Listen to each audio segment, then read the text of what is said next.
On October 2nd, 2025, NASA's routine telemetry updates simply stopped. No warning, no explanation. One line of data froze mid-transmission, then another. Within an hour, the European Space Agency's servers mirrored the same silence, and by dawn, the Japanese Deep Space Network had gone offline during a live stream of 3I Atlas. Three agencies, three systems, quiet, almost in harmony. Coincidence, perhaps. But timing in astronomy is rarely meaningless. For months before that night, 3I Atlas had been catalogued as just another interstellar passerby, a faint, icy body gliding toward the inner solar system, reflecting sunlight in predictable patterns. But the newest series of images told a story that didn't match the equations. Its brightness curve, once stable, had begun to oscillate, the flicker repeated with mathematical precision, as though something about the object was syncing to the rhythm of observation itself. If you've been following this mystery, if you've ever wondered what might be watching us back from the void, this is where things start to spiral. Take a moment to subscribe and stay close, because what these new images imply may rewrite how we understand intelligent design itself. At first, teams blame solar interference, then cosmic rays. Yet as independent observatories confirmed identical patterns, the anomaly refused to fade. NASA's calibration logs filled with cross-checks. Engineers rebooted spectrographs, switched wavelengths, ran redundancy tests. The pulse remained. It wasn't equipment. It was 3I Atlas. Normally, such a finding would spark collaboration, scientists exchanging raw files, debating possibilities. Instead, the network slowed. Data uploads lagged. Public dashboards began returning temporarily unavailable. The reason given was data integrity maintenance, a phrase that in NASA's language translates roughly to pause until we understand what we're looking at. The final image released before the blackout looked unremarkable, a small shape crossing a background of static stars near Mars. But enhanced contrast revealed faint geometry in the light, a hexagonal symmetry shimmering at its terminator line. The pattern repeated in three wavelengths. Natural forms can align, they do not replicate with precision. Something in the structure was organized. Within 24 hours, open-source archives vanished behind restricted flags. The internal network, where analysts normally share real-time data, shifted to encrypted channels used for classified research. No alarms, no warnings, just silence by design. Outside agencies noticed first. Amateur astronomers lost access to live coordinates. University telescopes reported blank data packets where readings should have been. Slowly, a pattern emerged, not in the sky, but on the ground. The act of observation itself was being controlled. Inside Jet Propulsion Laboratory, the tone changed. Emails once filled with curiosity became cautious. Internal memos spoke of unverified spectral deviations. Analysts were told to verify all future findings through a smaller, closed committee. The message was clear. Something about 3I Atlas required discretion. The object's spectral data, meanwhile, shifted between signatures. One night ice-rich, the next metallic. Its reflectance fluctuated as though layers of material were rearranging under solar light.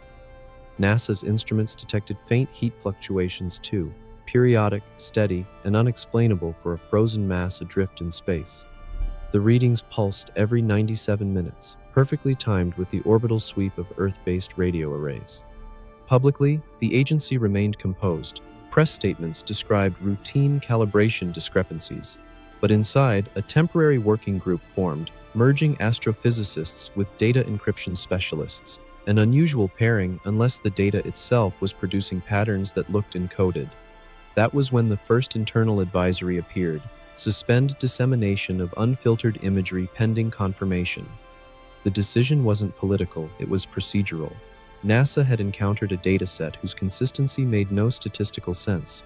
Before the public could misinterpret it, they needed to understand it themselves. For outside observers, however, the blackout looked different. Independent researchers watched feeds disappear in sequence. ESA first, then NASA, then JAXA. The silence felt coordinated. A handful of private observatories kept their scopes trained on the coordinates and continued to collect light curves. What they found was subtler, but stranger still. 3I Atlas's apparent trajectory was shifting, fractionally, yet consistently, toward the orbital plane of Earth. No one suggested intent. That word never appeared. But in every conference call, one question lingered unspoken. How? Comets and asteroids respond to gravity, radiation, and gas jets, not to timing. Yet the drift matched the very intervals of the electromagnetic pulses first recorded days earlier. By the end of the week, NASA's tone had changed from open exploration to guarded precision.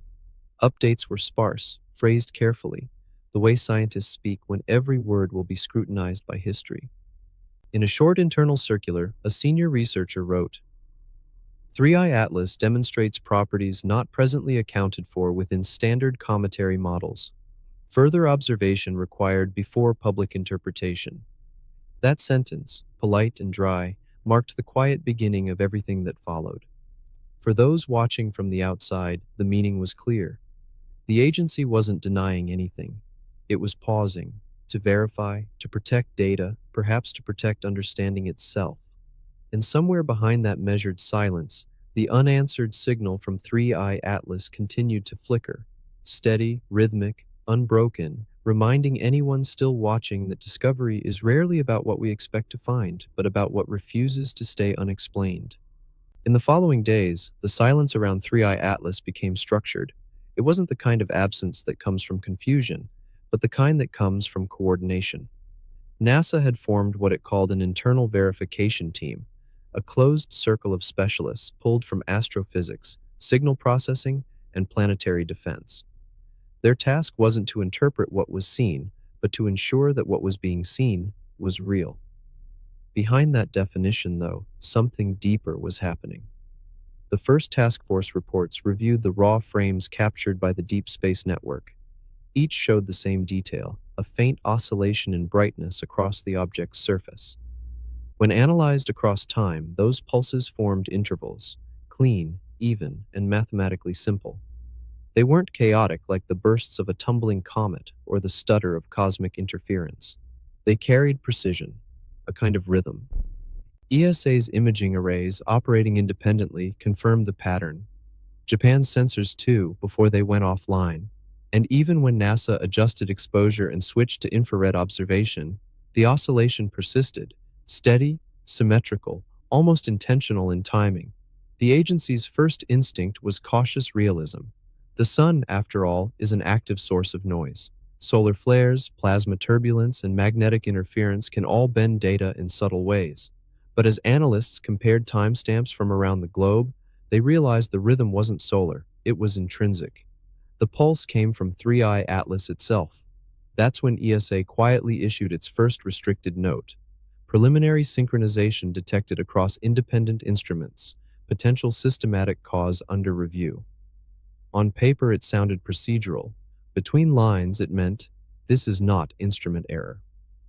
Meanwhile, independent astronomers kept gathering their own data, unfiltered and unsupervised. Some published open logs online, while others compared their findings in private forums.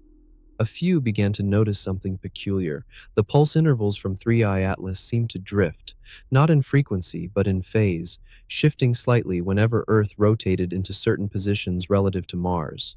It wasn't constant, it was reactive.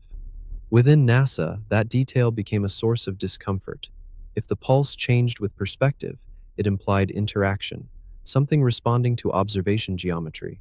And so, without any formal declaration, they initiated controlled observation windows, specific times of day when telescopes were allowed to track the object. The rest of the time, they were told to stand down. Publicly, NASA called it coordinated scheduling to minimize redundancy. But to those who knew the network, it was clear that the agency was testing the phenomenon itself, turning its eyes toward 3I Atlas, then deliberately looking away. Days later, ESA's internal servers began flagging new anomalies. The object's spectral signature, its light fingerprint, shifted once more. It moved from metallic back to ice-rich, then displayed traces of complex organics not previously recorded. That finding was never announced, but fragments of it leaked through translation logs used for academic exchange. One Italian researcher summarized it bluntly. It behaves like something trying to regulate its own reflection. As speculation built online, NASA issued a single, carefully worded statement. Observational data concerning 3I Atlas remains under active review. At present, no evidence supports any claims beyond established natural behavior. To most, it read as reassurance. But for astronomers following the internal rhythm of these reports, it was confirmation that something inside those datasets was anything but established. Inside JPL, the reaction turned methodical. Engineers began modeling theoretical explanations, electrostatic charge interactions, frozen gas vents, even magnetic resonance triggered by solar wind. Each hypothesis accounted for part of the data, but never all of it, and through each iteration, the pulses stayed exact. By now, the cadence of communication between space agencies had shifted entirely. Instead of daily updates, there were weekly briefings, then bi-weekly, then none. The European Coordination Channel, once open to hundreds of scientists, was reduced to 12 authorized users. The Japanese data relay, still unstable, was rerouted through NASA's servers for redundant verification. Slowly, what began as an international collaboration condensed into a closed core of silence. That quiet, however, only amplified curiosity. Across online observatories, new frames began surfacing. They showed 3I Atlas faintly haloed in diffuse light, glare that wasn't from the sun but from its own albedo shift. Some called it outgassing, others claimed structural change. The truth was simpler and stranger. The object seemed to brighten only when viewed indirectly. Instruments aimed head-on recorded dim light. Off-angle sensors caught stronger reflection. It was as though the body avoided direct observation. One astronomer from Chile described it best in his log. It behaves like a mirror that refuses to show the same reflection twice. By mid-November, the anomaly reached what NASA called a threshold event. That phrase, buried in a technical memo, referred to the point where observed data diverged too far from known models to remain unclassified. Normally, this would lead to a public briefing. This time, it led to internal lockdown. The next morning, the data portal for 3I Atlas returned an error code, restricted pending validation. The public-facing archive replaced its graphs with a single line of text. Observation suspended. ESA mirrored the change an hour later. And then, just as quickly as the silence had begun weeks before, NASA's monitoring network went dark again. Not permanently, just long enough for the sky to shift and the object to drift a little closer toward the orbit of Mars. For those still tracking it from home, the flicker didn't vanish. It continued, measured, deliberate, and impossibly consistent. No scientist called it artificial. No one dared. But in every observatory that remained online, one quiet realization spread. 3I. Atlas was no longer behaving like something passing through the solar system. It was behaving like something watching as it passed. Within days of the blackout, a quiet ripple moved through the European data network. An internal cross-reference flag appeared in a system meant for archival indexing, the kind of alert no one outside of research would ever notice. It wasn't about a new signal, it was about an old one. According to the log, the electromagnetic pulse pattern now coming from 3I Atlas matched a fragment stored in ESA's long-term archives, a faint, decades-old dataset once recorded in the late 1970s. The origin? The deep space listening array that captured the famous unexplained signal later nicknamed the WOW signal. The frequencies weren't identical, but the rhythm, the repeating cadence, the measured intervals showed a correlation above 90%. Statistically improbable, scientifically inconvenient, and yet unmistakably present in the comparison charts that began to circulate quietly between researchers. That correlation was never supposed to exist. The WOW signal had always been classified as a one-time radio event, unexplained but not repeated. For decades, it sat in the archives like a ghost, studied, debated, then shelved.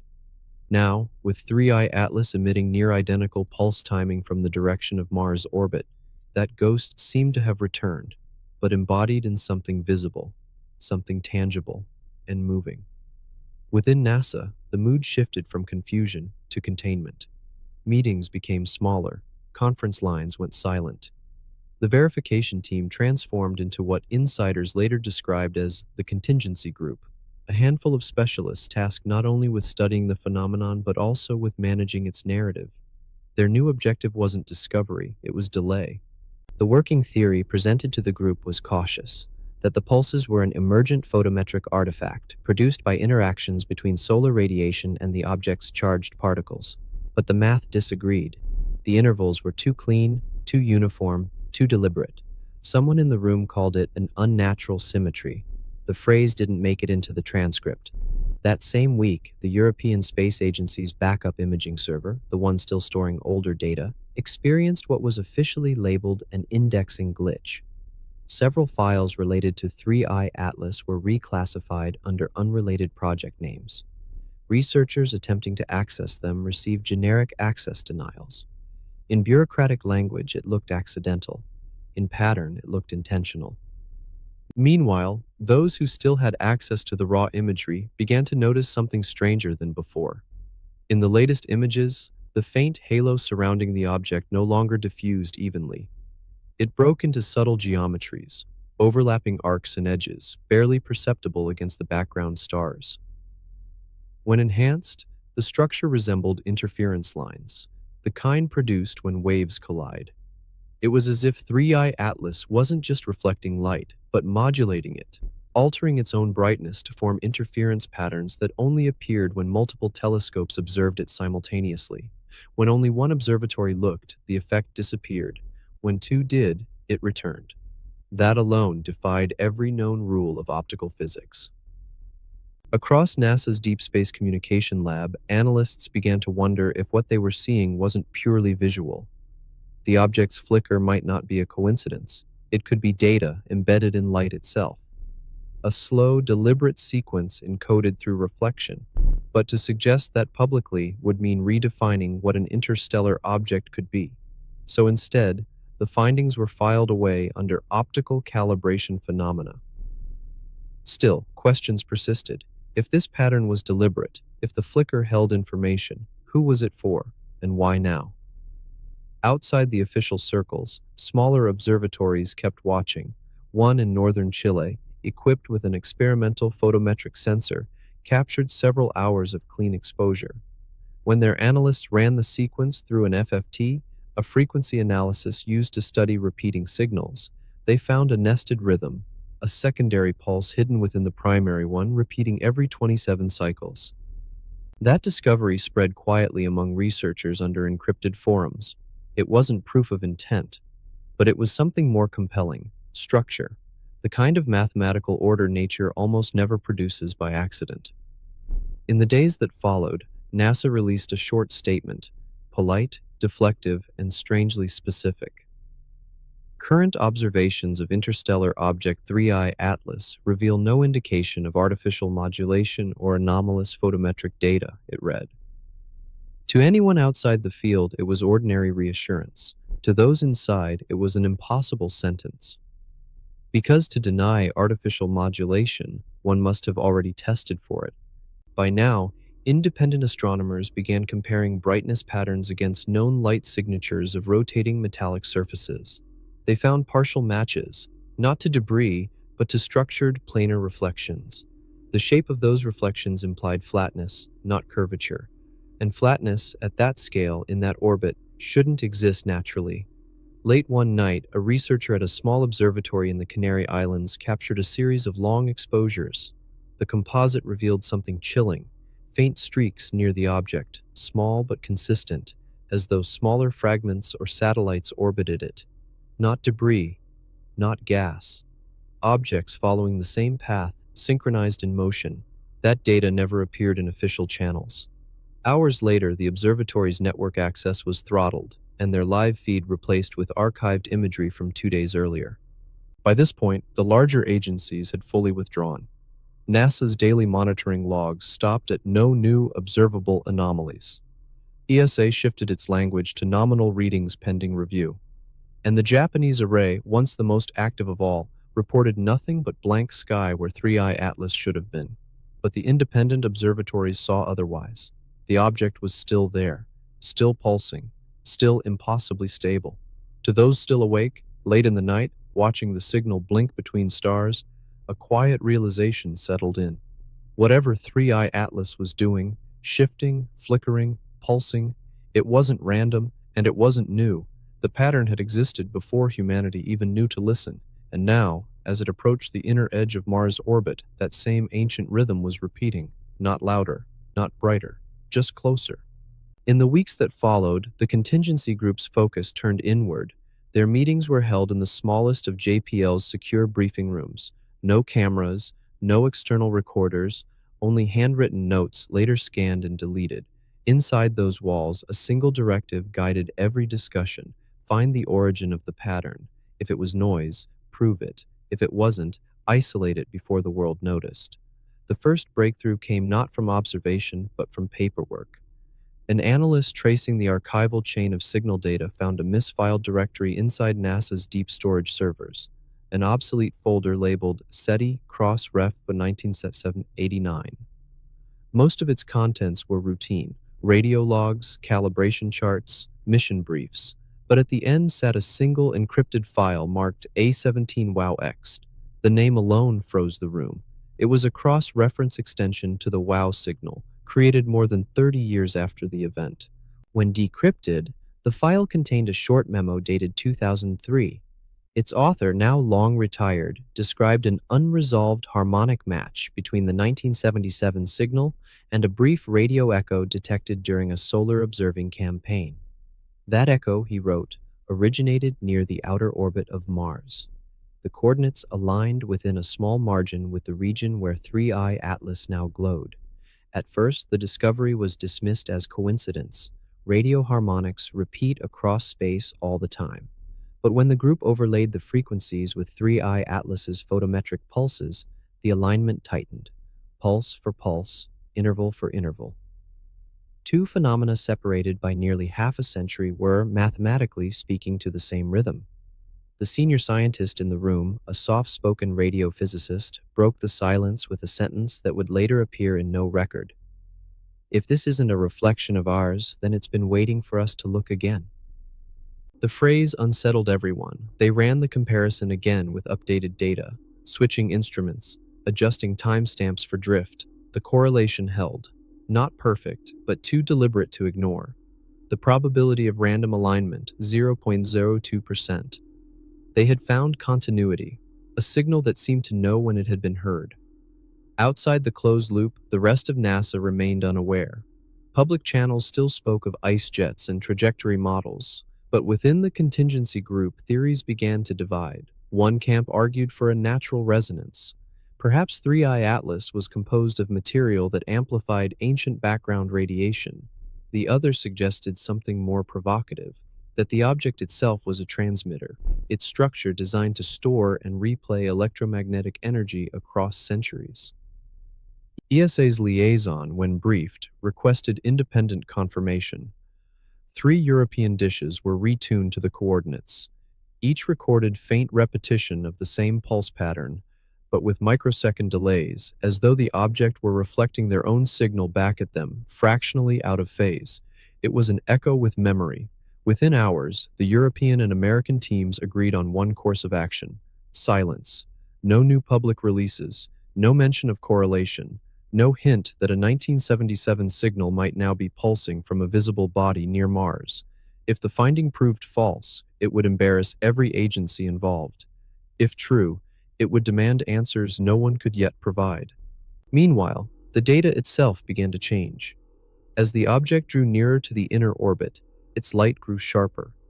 Spectral readings that once blurred into static now separated into fine bands, like the tuning of an instrument. Within those bands, analysts found secondary peaks repeating at frequencies used in deep space communication arrays. It was as if 3i Atlas was adjusting itself to remain detectable only by the very machines built to observe it. The notion that it could respond to instrumentation was dismissed publicly but tested privately. Over 3 nights, the network alternated between active radar and passive listening. Whenever they transmitted, the object brightened slightly, then faded when they stopped. Energy for energy, it mirrored the act of attention. It behaved as though observation was interaction. Reports grew dense with cautious language. apparent feedback phenomena, probable correlation with radar intervals. But between the lines, everyone reading knew what it meant. The object wasn't just being seen, it was seeing back. By early December, the contingency group prepared its first classified summary. It listed every verified anomaly, photometric pulses, harmonic resonance with archival data, synchronized brightening, and spectral drift toward artificial bands. The conclusion section, though short, carried weight. Pending further analysis, 3I Atlas cannot be modeled as a standard interstellar object. Nothing more, nothing less. Across the Atlantic, ESA's director quietly convened an emergency session of the Space Monitoring Council. Attendance was restricted to agency heads and two observers from CERN. Their discussion revolved around one question. If the pattern was real, could it be human in origin? Was it possible that an early probe, long lost, had somehow become self-sustaining and was now returning data distorted by time? The idea felt comforting, but calculations dismissed it. No known probe had the mass, trajectory, or reflectivity of 3I Atlas. Its path was inbound from outside the solar system, its composition inconsistent with any manufactured alloy. Whatever it wasn't ours.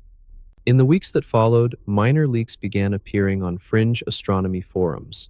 Anonymous posts shared snippets of light curve graphs and whispered that the signal is back. Most readers ignored them. A few recognized the statistical shape from the old SETI datasets and started running their own analyses.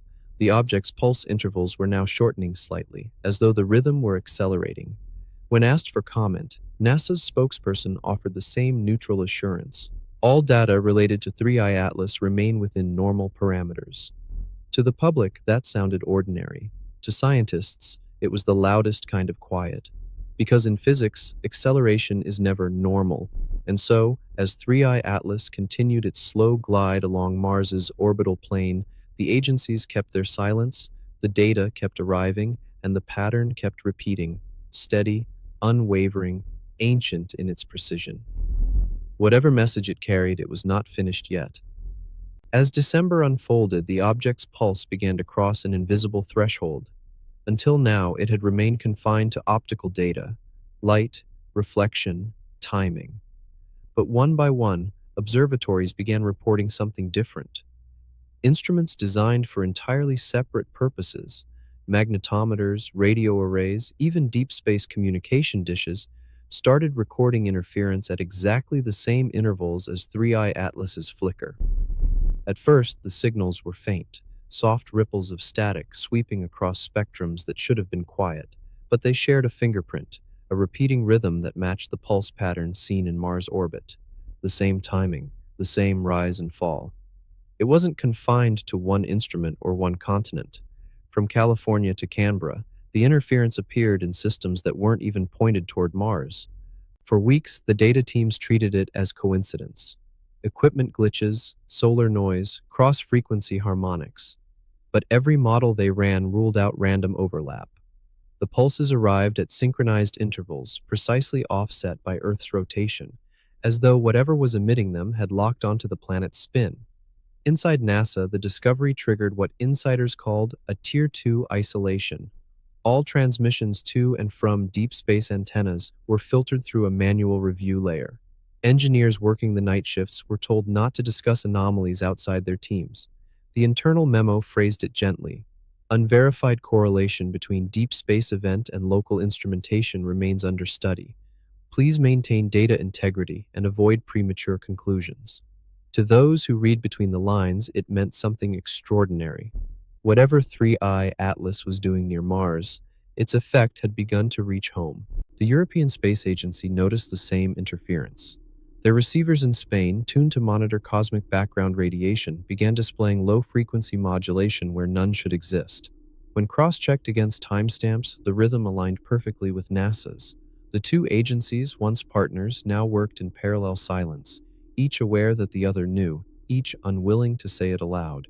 For astronomers outside the loop, the changes were subtler but no less unsettling. Public data feeds began returning noise-filled images. Frames that should have shown 3I Atlas glowing softly near the Martian horizon came back distorted. streaked with faint concentric patterns like ripples across a frozen lake. Some claimed the distortion was visual compression, others a new kind of electromagnetic scattering. But the deeper they looked, the clearer it became. The distortion wasn't random, it carried symmetry. A team from the University of Toronto attempted to reconstruct the interference using mathematical filters. After hours of decoding, they produced a visualization of the pulses, concentric rings, expanding and contracting in perfect sequence. The researcher who led the project later wrote in his notes, "It resembles sonar, as if something is mapping space, and Earth is within the pattern." The thought lingered. Then, one night, an unplanned test confirmed what many had begun to suspect. During a communications session with a probe near Jupiter, NASA's Deep Space Network experienced an abrupt synchronization drop. The transmission clock drifted by exactly 0.83 seconds, the same interval as 3I Atlas's primary pulse. When technicians attempted to re-establish signal stability, the system auto-corrected, not to its own baseline, but to the pulse frequency itself. It locked on as if the object's rhythm had become the default reference for deep space communication. That anomaly lasted less than 5 minutes before the link reset. But the event was logged, analyzed, and quietly classified. In the official record, it was described as temporary synchronization interference resulting from solar background flux. Yet the engineers who witnessed it knew that wasn't true. The system had adjusted to a pattern from 3I Atlas, a pattern it shouldn't have been able to recognize. By then, NASA's contingency group had grown restless. Data once confined to Mars's orbit was now bleeding through Earth's instruments. The possibility of public detection became real. Amateur astronomers, equipped with increasingly sophisticated gear, began noticing strange timing correlations in their own readings, faint brightness fluctuations visible even in small telescopes. They started uploading synchronized logs online, forming unintentional confirmation chains. When those independent graphs began to match agency data, NASA's internal directive changed again. A communications freeze was enacted across all non-essential channels. Scientists were reminded to avoid conjecture or speculative phrasing that may mislead the public. The phrasing was careful, but its meaning was not lost. They weren't being told to avoid mistakes. They were being told to avoid the truth. Meanwhile, on the other side of the Atlantic, ESA's analysts were performing a far quieter experiment. They had restructured one of their Mars-pointing arrays to transmit a narrowband test signal toward 3I Atlas, a short, binary-coded pulse, a standard calibration pattern used in satellite testing. It lasted 12 seconds. When they replayed the data later that night, they found something impossible. The object had answered, not in sound or radio, but in light. 12 pulses of brightness, perfectly matching the transmission's intervals, each one delayed by the same travel time as the signal's one-way path to Mars. A mirror reply. The finding was never published. The test was officially logged as a telemetry reflection experiment. But the data, those 12 mirrored flashes, was archived and sealed. Only a few within ESA saw the original files, and among them, the same phrase appeared again in personal notes. The object is aware of observation. Back in Pasadena, the contingency group faced a choice that no committee had ever faced before: keep listening or stop. Every new observation risked another reaction. Every reaction deepened the correlation. Some argued that disengaging might sever the connection, that silence could restore randomness. Others believed it was already too late, that once the rhythm began echoing through Earth's instruments, the act of listening had become part of the phenomenon itself. And so, NASA did what it always does when uncertainty outweighs proof. It created another layer of silence. Public updates ceased. The official 3I Atlas tracker froze at a static position near Mars's aphelion. Behind closed doors, the agency redirected its instruments towards secondary tasks. But in the deep channels of radio and light, the pulse continued, steady, synchronized, as if indifferent to whether anyone was still listening. In the quiet corners of late-night observatories, a few scientists stayed awake anyway. They didn't stop watching. They couldn't. Because in the heart of that rhythm, faint, mathematical, patient, there was something that didn't sound like a warning. It sounded like a waiting. In the weeks that followed the agency's silence, the sky itself seemed to change character.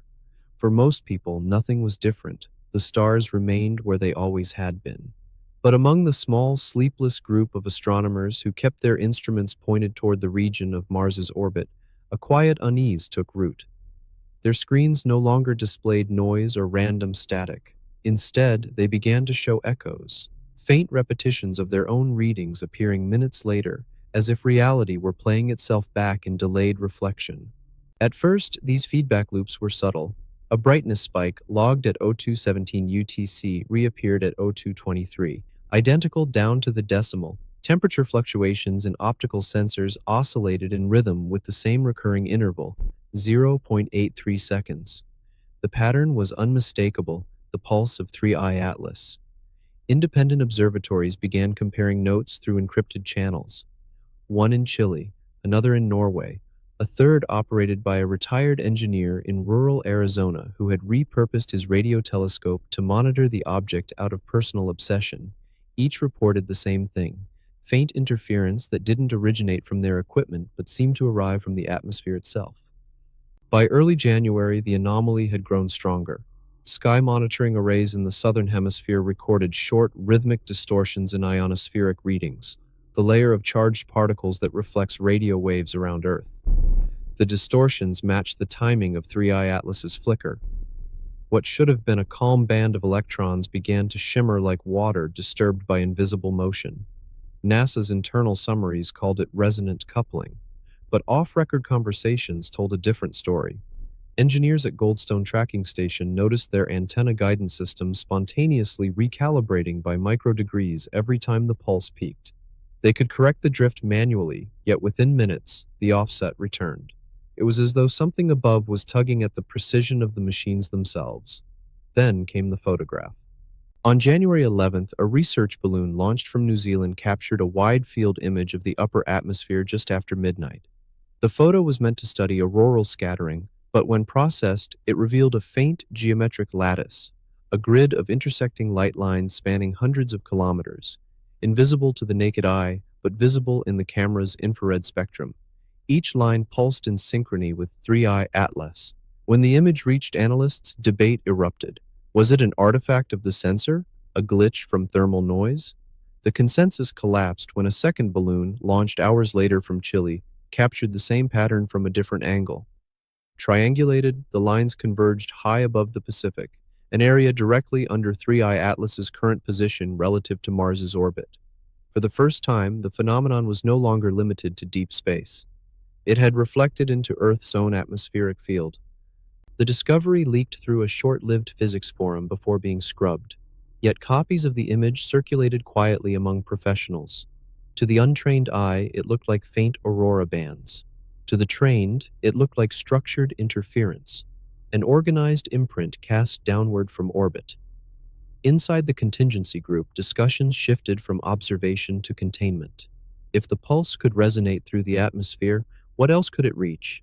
Satellites? Communication grids? Power systems? They didn't know, so they began modeling worst-case scenarios.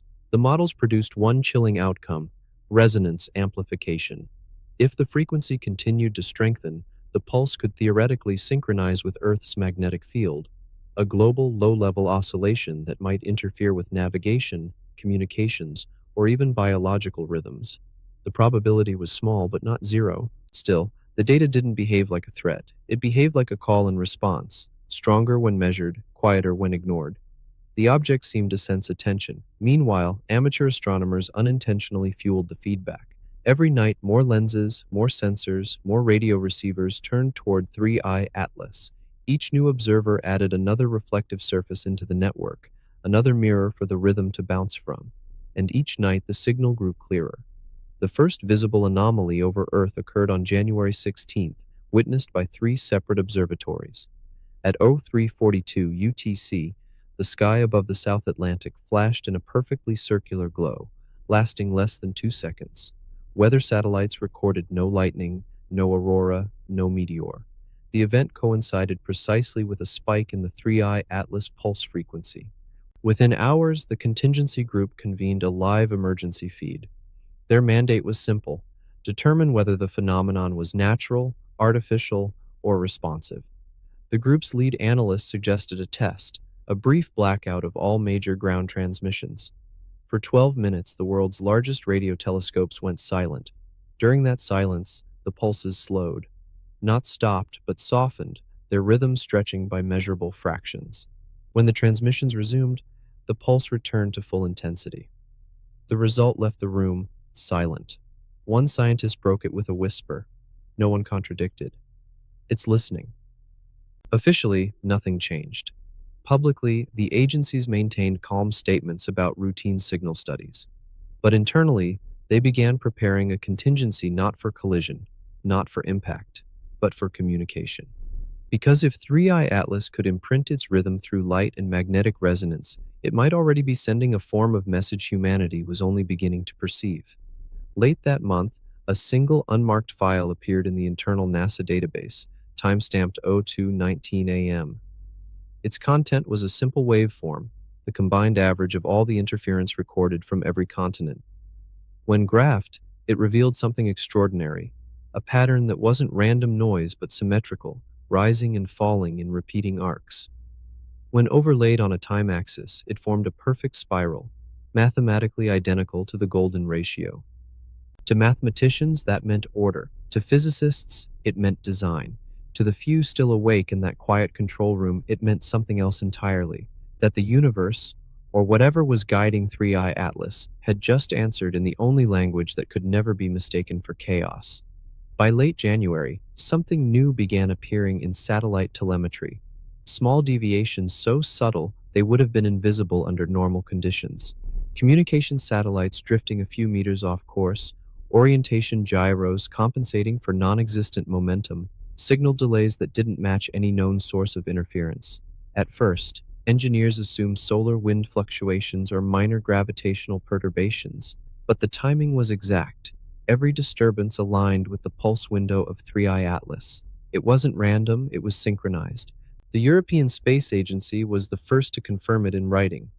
A classified memorandum circulated through its network with the header Systemic Timing Anomalies, Correlation Review. The document detailed how multiple geostationary satellites, separated by thousands of kilometers, were experiencing identical millisecond timing drifts. Not once, but repeatedly, always within the same 0.83-second cycle that had haunted scientists for months. When plotted across longitude, those drifts formed a wave that circled the planet, faint but consistent, like the echo of a heartbeat traveling through metal. And at its apex, the signal's intensity peaked exactly when 3i Atlas crossed its orbital alignment with Earth and Mars. At NASA's Deep Space Network, technicians began to notice something even stranger. Whenever they transmitted calibration pings toward the outer planets, the returning data packets contained additional noise, faint and rhythmic. When decoded through standard error correction filters, the noise collapsed into repeating binary pairs, 1-0, 1-0, 1-0, perfect symmetry, no deviation, no randomness. It was as if the universe itself was counting. For most, it was only a quirk of probability, a meaningless artifact. But within the contingency group, no one believed in coincidence anymore. The object near Mars had already proven that attention itself seemed to amplify the anomaly. And now, for the first time, the interference was bleeding into Earth's man-made constellations, satellites, sensors, and ground systems that formed the nervous system of civilization. An internal debate erupted quietly, its minutes never published. Should observation continue? Or had the act of watching already opened a feedback channel that could no longer be closed? The argument split the room. Some urged total radio silence. Others, unwilling to lose what might be the greatest discovery in human history, insisted that the signal was harmless, an echo of cosmic origin, not intent. They agreed on a compromise: passive listening only, no active transmissions, no pings, no experiments. For a brief time, Earth went silent again. The response was immediate. Within 48 hours of the communication blackout, the interference patterns in satellite telemetry began to fade. The timing drifts stabilized. Magnetic readings returned to baseline. The ionospheric ripples flattened. It was as though the planet had exhaled.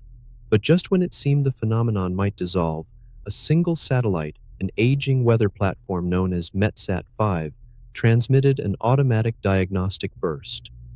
12 minutes later, its sensors registered a bright flash in low Earth orbit, followed by a burst of static across multiple radio bands.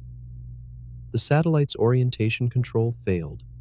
Cameras turned toward the void, capturing 3 frames before the feed died.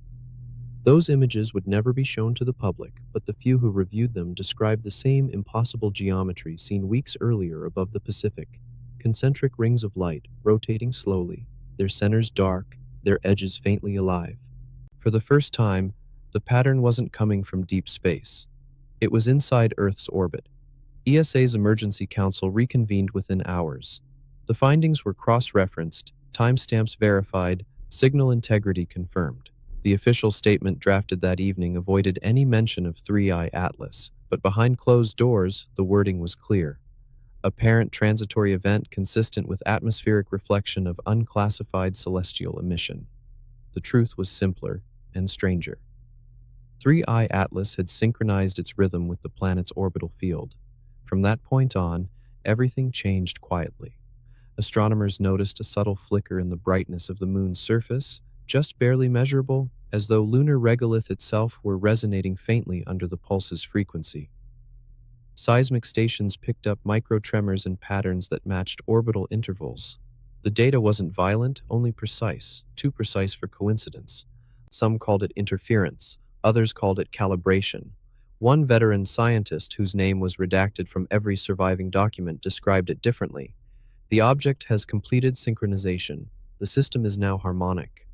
The implication was staggering. If 3i Atlas could synchronize its energy pattern across planetary distances, it was interacting not only with instruments, but with gravity fields themselves, subtly, carefully, as though testing the fabric between them.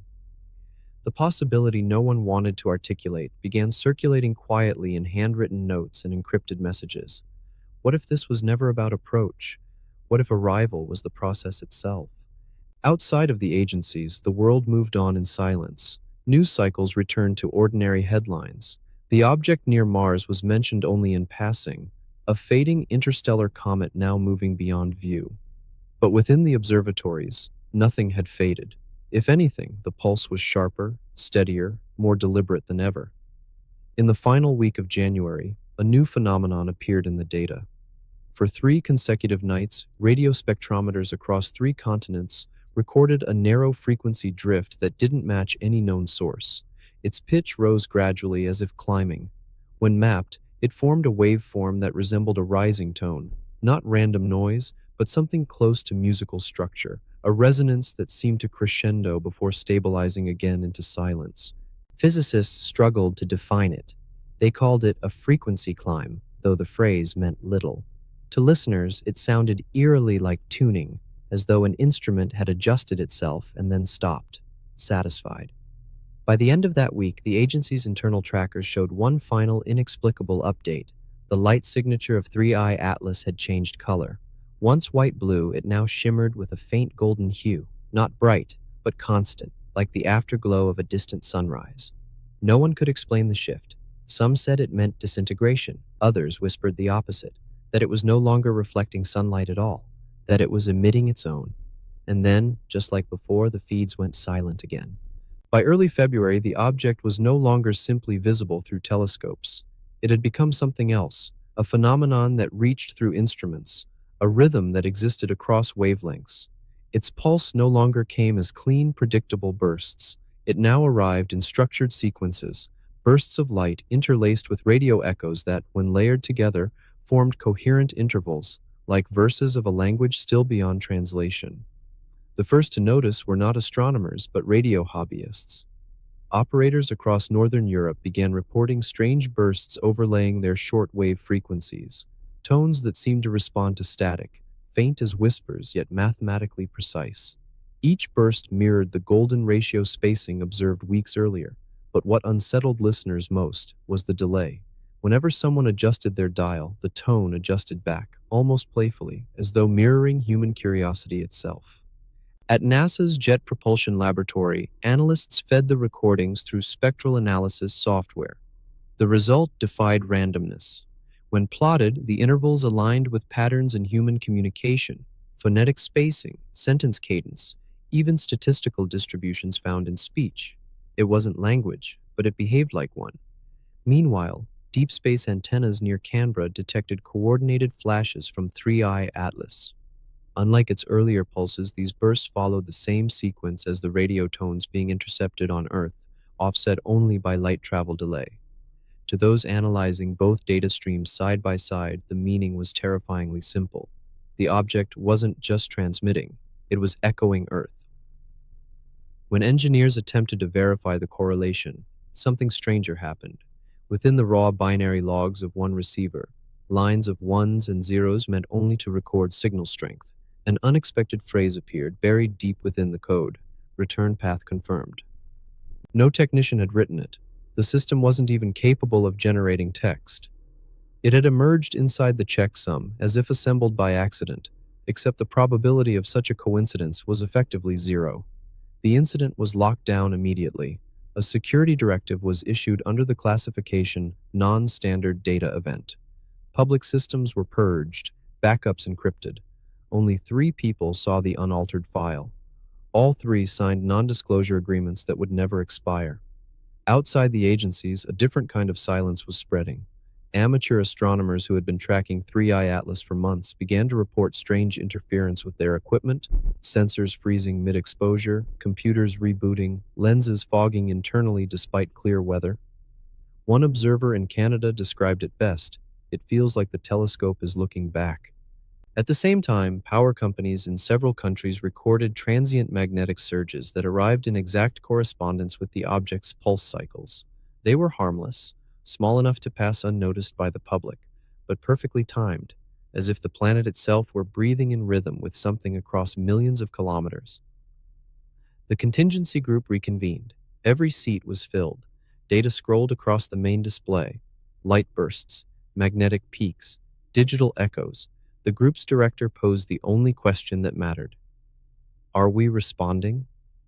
For a long moment, no one answered. Then a systems engineer from JPL raised her hand and spoke quietly.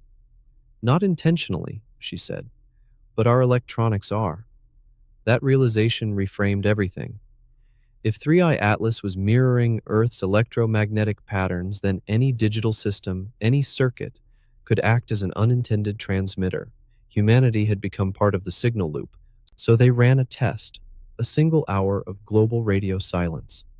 Every major transmitter, every satellite uplink, every radar array powered down. Even civilian networks were momentarily throttled to minimal output.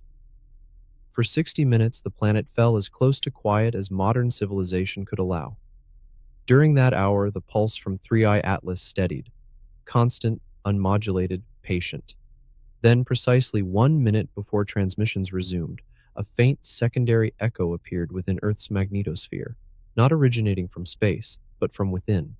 A reflected pulse, identical in structure, rising through the atmosphere like an answer.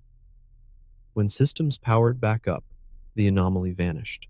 But for those who saw the readings in real time, the implication could not be undone.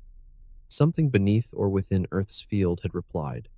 The official explanation was cautious, resonant feedback from atmospheric coupling, yet the tone of the report betrayed unease. Instruments were behaving as though they had recognized a handshake protocol, a communication standard that no human had designed. In the days that followed, new patterns emerged in satellite telemetry. Certain orbits began to oscillate minutely, not enough to alter trajectory, but enough to suggest micro variations in local gravity. When those oscillations were plotted against the timing of 3I Atlas's emissions, they matched exactly. The object's rhythm had become a physical influence.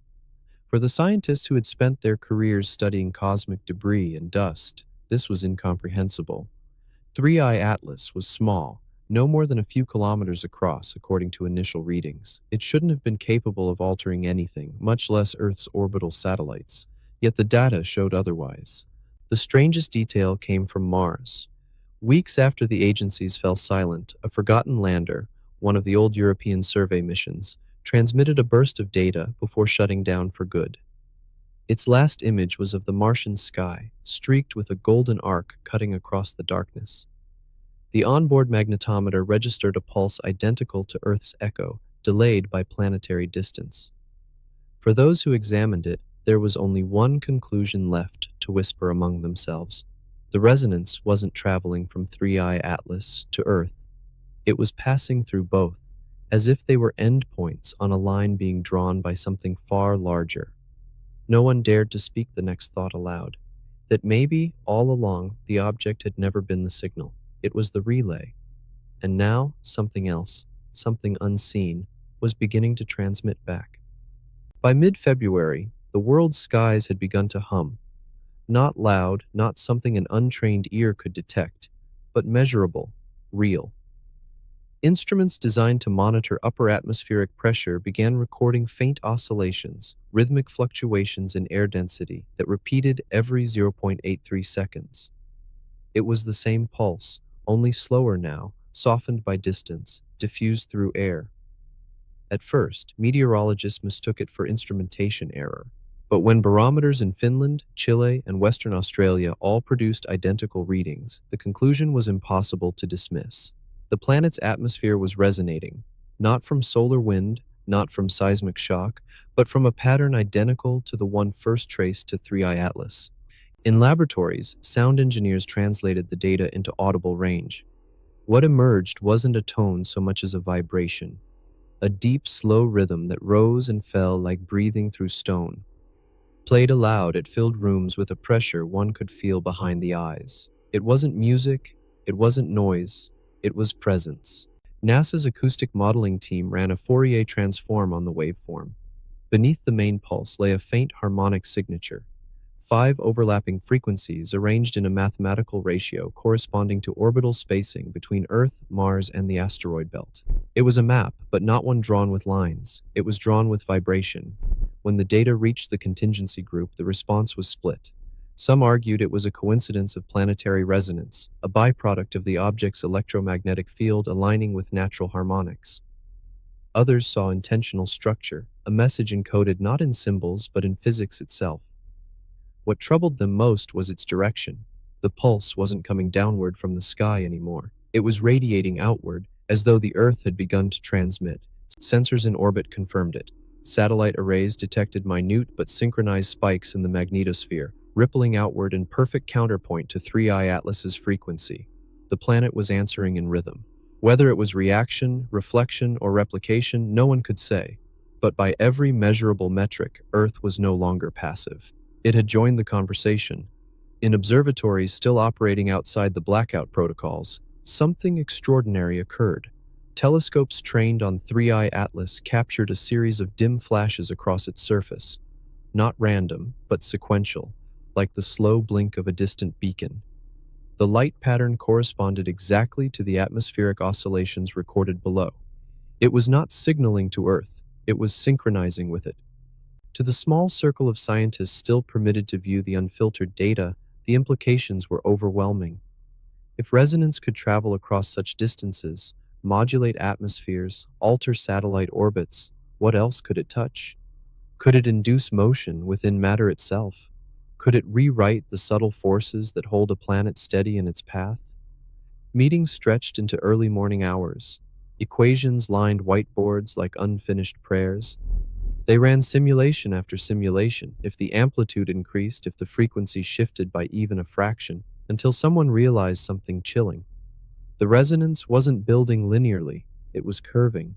Each new cycle tightened the waveform, increasing in coherence like a system approaching stability. In simpler terms, it was tuning itself. By February 20th, the phenomenon could no longer be confined to data. Pilots flying transatlantic routes began reporting flickers on horizon level, brief curtains of gold rippling through cloud banks. Air traffic control flagged it as optical illusion, yet flight recorders captured the luminous distortion clearly. Within days, similar reports arrived from Siberia, Argentina, and the Indian Ocean. The resonance was no longer invisible. It was visible light now, the air itself glowing faintly at the peak of each harmonic.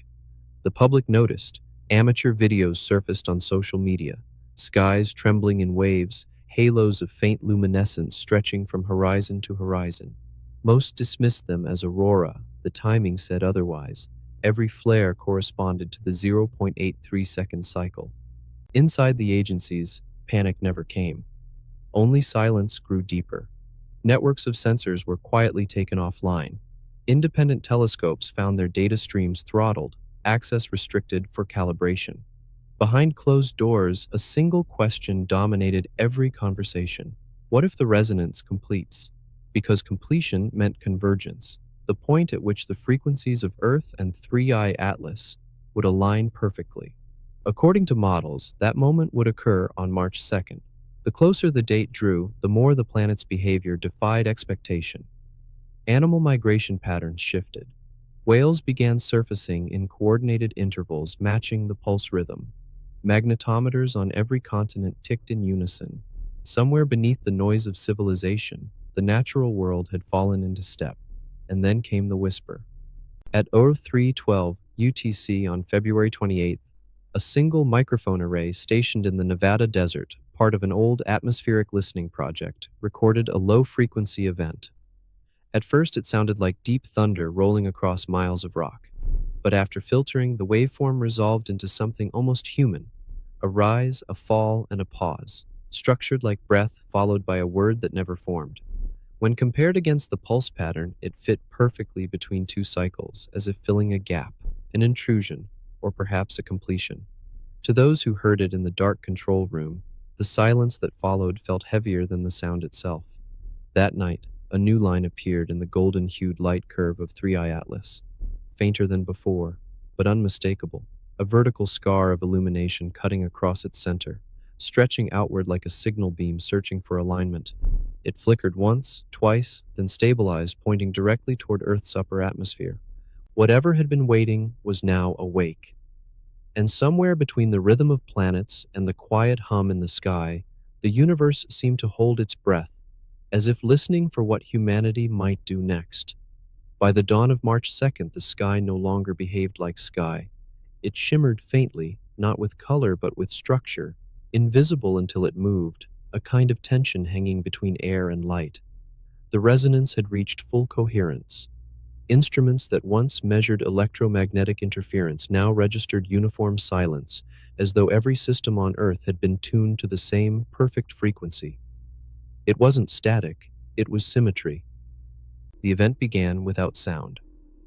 At precisely 04 ZAR UTC, all active satellites, communications, weather, and defense alike, recorded a simultaneous spike across their magnetometers, a clean upward curve that never flattened. Then, one by one, every transmission stream blinked out. Not a failure, a disconnection. Ground stations across the world watched signal strength drop to zero as though the planet itself had stopped speaking. In Houston, technicians thought it was an internal fault. In Darmstadt, they believed it was solar interference. In Tokyo, they assumed a server cascade. But when the emergency lines went dead, and even shortwave bands dissolved into silence, there was only one explanation left. The resonance had closed the circuit. For the first time in recorded history, Earth went completely dark to itself. From the ground, it looked like stillness. Power grids held, lights stayed on, but satellites, radios, GPS systems all fell into perfect, unresponsive quiet. And in that quiet, for nearly 6 minutes, the planet experienced an equilibrium that no one had predicted. Every electronic field synchronized, every oscillating current locked to the same subtle rhythm.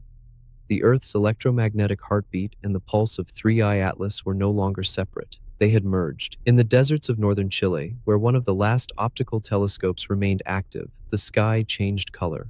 Observers described it later as if dawn had arrived early, a gold so pale it looked metallic, spreading across the upper atmosphere like the slow opening of an eye. The telescope's spectrograph registered wavelengths that didn't exist in any known emission spectrum, harmonics that sat between measurable light and radiation. And then, without warning, 3i Atlas itself changed shape. It didn't fragment or explode, it folded. The reflected light rippled across its surface, bending inward like the petals of an impossible flower, each layer collapsing through itself. As it did, the golden hue surrounding Earth intensified, pulsing in rhythm with each visible contraction. Observers struggled to describe it. Not an object, not a comet, but a geometry in motion, a structure revealing its true design only through alignment. Within those 6 minutes of silence, everything fit together. The frequencies, the magnetic fields, the atmospheric harmonics, all aligned into one coherent pattern. The object near Mars was no longer just visible through telescopes. It was visible through the world itself. High above the planet, in the ionosphere, faint arcs of light traced across the curvature like threads of luminescence. They formed a lattice, linking poles to equator, ocean to desert, not random, but arranged in perfect intervals matching the orbital path of 3I Atlas. The Earth, for that brief moment, had become part of a larger structure, a node in a design that extended beyond comprehension. And then, as suddenly as it began, the silence broke. The first sound was static, faint, uneven, like rain across empty frequencies. Then came a low hum, identical to the atmospheric resonance but layered with something new. Modulation. A shift within the tone, rising and falling in a pattern unmistakably deliberate. Across observatories, analysts scrambled to record what little bandwidth remained. When translated into audible range, the modulation resolved into a series of intervals spaced like syllables. It wasn't language, but it had rhythm. 3 beats, pause, 2 beats, pause, 1 sustained tone. It repeated exactly 42 times. When the final tone faded, communications began to return, one by one, as though the system itself had rebooted. Satellites reconnected. Data streamed again. The pulse frequency dissolved, leaving behind normal background noise. But something had changed. Every recovered signal, every radar sweep, every telemetry feed contained the same residual anomaly, a faint golden trace at the edge of the visible spectrum. It wasn't interference. It was embedded, woven into the data itself, as if the very act of transmission now carried the memory of what had occurred. ESA called it an optical artifact. NASA called it photonic drift. But across all internal channels, the same unofficial phrase appeared again and again. The mark. Because when the 6 minutes of silence ended, 3I Atlas didn't vanish. It simply wasn't where it had been. Its coordinates, previously stable beyond Mars's orbit, now showed nothing but vacuum. No debris, no afterglow, no signature of motion. The object that had dominated half a year of observation was gone, erased so cleanly that even gravitational models no longer registered its influence. Yet the golden trace remained. Astronomers compared it to a watermark, faint but inescapable, a spectral echo that persisted in every direction telescopes turned. It was as though space itself had retained the memory of 3I Atlas's presence, an after-image burned into the structure of light. In the following hours, power grids fluctuated subtly. Clock systems drifted by fractions of a second. Data stored during the blackout showed time compression, seconds missing, milliseconds stretched. Anomalies so small they were almost dismissible, but not entirely. Because when those deviations were plotted over the planet's surface, they formed a pattern identical to the lattice seen in the sky. Whatever 3I Atlas had done, it had not left empty-handed. It had rewritten something. Not visibly, not catastrophically, but fundamentally. When contact was re-established between agencies, the briefings were cautious. Officials agreed on one statement. The event represents a non-destructive atmospheric and electromagnetic synchronization between celestial and terrestrial systems. No evidence of threat is detected. But privately, no one could explain what synchronization really meant. That night, while the world's attention drifted elsewhere, one small observatory in New Zealand recorded a faint golden shimmer low on the horizon, not moving, not pulsing, just waiting. When compared to starfield maps, it matched nothing known. The coordinates placed it exactly where 3I Atlas would have appeared had it never left. The data stopped there, but those who reviewed it noticed something chilling. The shimmer wasn't drifting away from Earth, it was drifting closer, slowly, patiently, as if following the rhythm it had taught the planet to remember. By the morning of March 3rd, the world had begun to see traces of gold where none should exist, not in the sky, but on glass, on water, on metal. Reflections that appeared only for an instant, like a memory of sunlight caught in shadow. They came without pattern, though always in silence, and vanished the moment anyone tried to capture them. Astronomers were the first to notice the correlation. The mark, the faint golden trace still woven into every satellite transmission, had begun manifesting visually at ground level.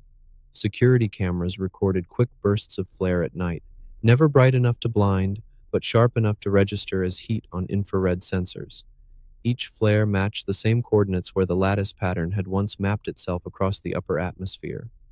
It was as though the resonance hadn't ended, only descended. In the weeks following the blackout, magnetometer data from Antarctica revealed something more disturbing.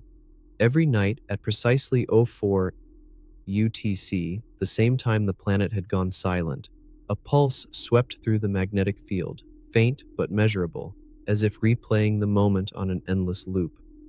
Each cycle carried a slightly altered amplitude, like a system testing itself, adjusting its tone, perfecting alignment. Inside NASA's Deep Space Network facility in Goldstone, the engineers noticed that background noise in their receivers had developed a low-frequency oscillation. It wasn't interference, it was synchronization. The receivers were drifting into resonance with an external source that no longer existed in the sky. When they shut the systems down, the oscillation persisted for several minutes, inside the building, inside the wiring, inside the walls. One analyst called it an electromagnetic echo chamber built out of air. For the public, the phenomenon arrived gently, disguised as coincidence. Photographers began posting images of faint rings in city haze. Pilots reported horizontal halos following their flight paths. A cargo ship off the coast of Chile sent back footage of the ocean glowing beneath a moonless night, every wave tipped with silent gold. Within days, news anchors gave it a name, the Quiet Aurora. No agency stepped forward to explain it. No agency denied it either. The European Space Agency's data archive, still partially offline, released one cryptic bulletin. Post-event optical interference observed, recalibration ongoing. But independent researchers found the interference wasn't random. When time-stamped images were stacked sequentially, the gold reflections formed a slow-moving arc stretching across latitudes, a trajectory identical to Earth's orbital path at the moment of synchronization. The implication was impossible to ignore. Something was following Earth's motion, invisible except for the glint of its shadow. Meanwhile, seismographs began to hum. Not earthquakes, just vibration, a subtle, steady thrum measured at the same 0.83-second interval that had once linked the planet to 3I Atlas. The tremors weren't localized, they were global. From Iceland's black coasts to the deserts of Australia, sensors ticked in harmony. To the human body, it was barely perceptible, a phantom heartbeat underfoot. But to instruments, it was precise, too precise to be random. In response, a new committee quietly formed within the International Scientific Alliance, the Continuity Study. Its purpose was not to find 3I Atlas, but to determine whether it had ever truly left. They started by examining the lingering golden residue in digital transmissions. When the data was stripped down to raw photon counts, something extraordinary appeared. The residual light was polarized, rotating slightly clockwise at a fixed rate, as though each photon carried spin information from an external field. But when the team plotted the spin axis, it pointed not toward Mars, not toward the Sun, but toward the core of the Earth. That single fact changed the discussion entirely. If the polarization vector aligned inward, then the phenomenon wasn't a reflection from space.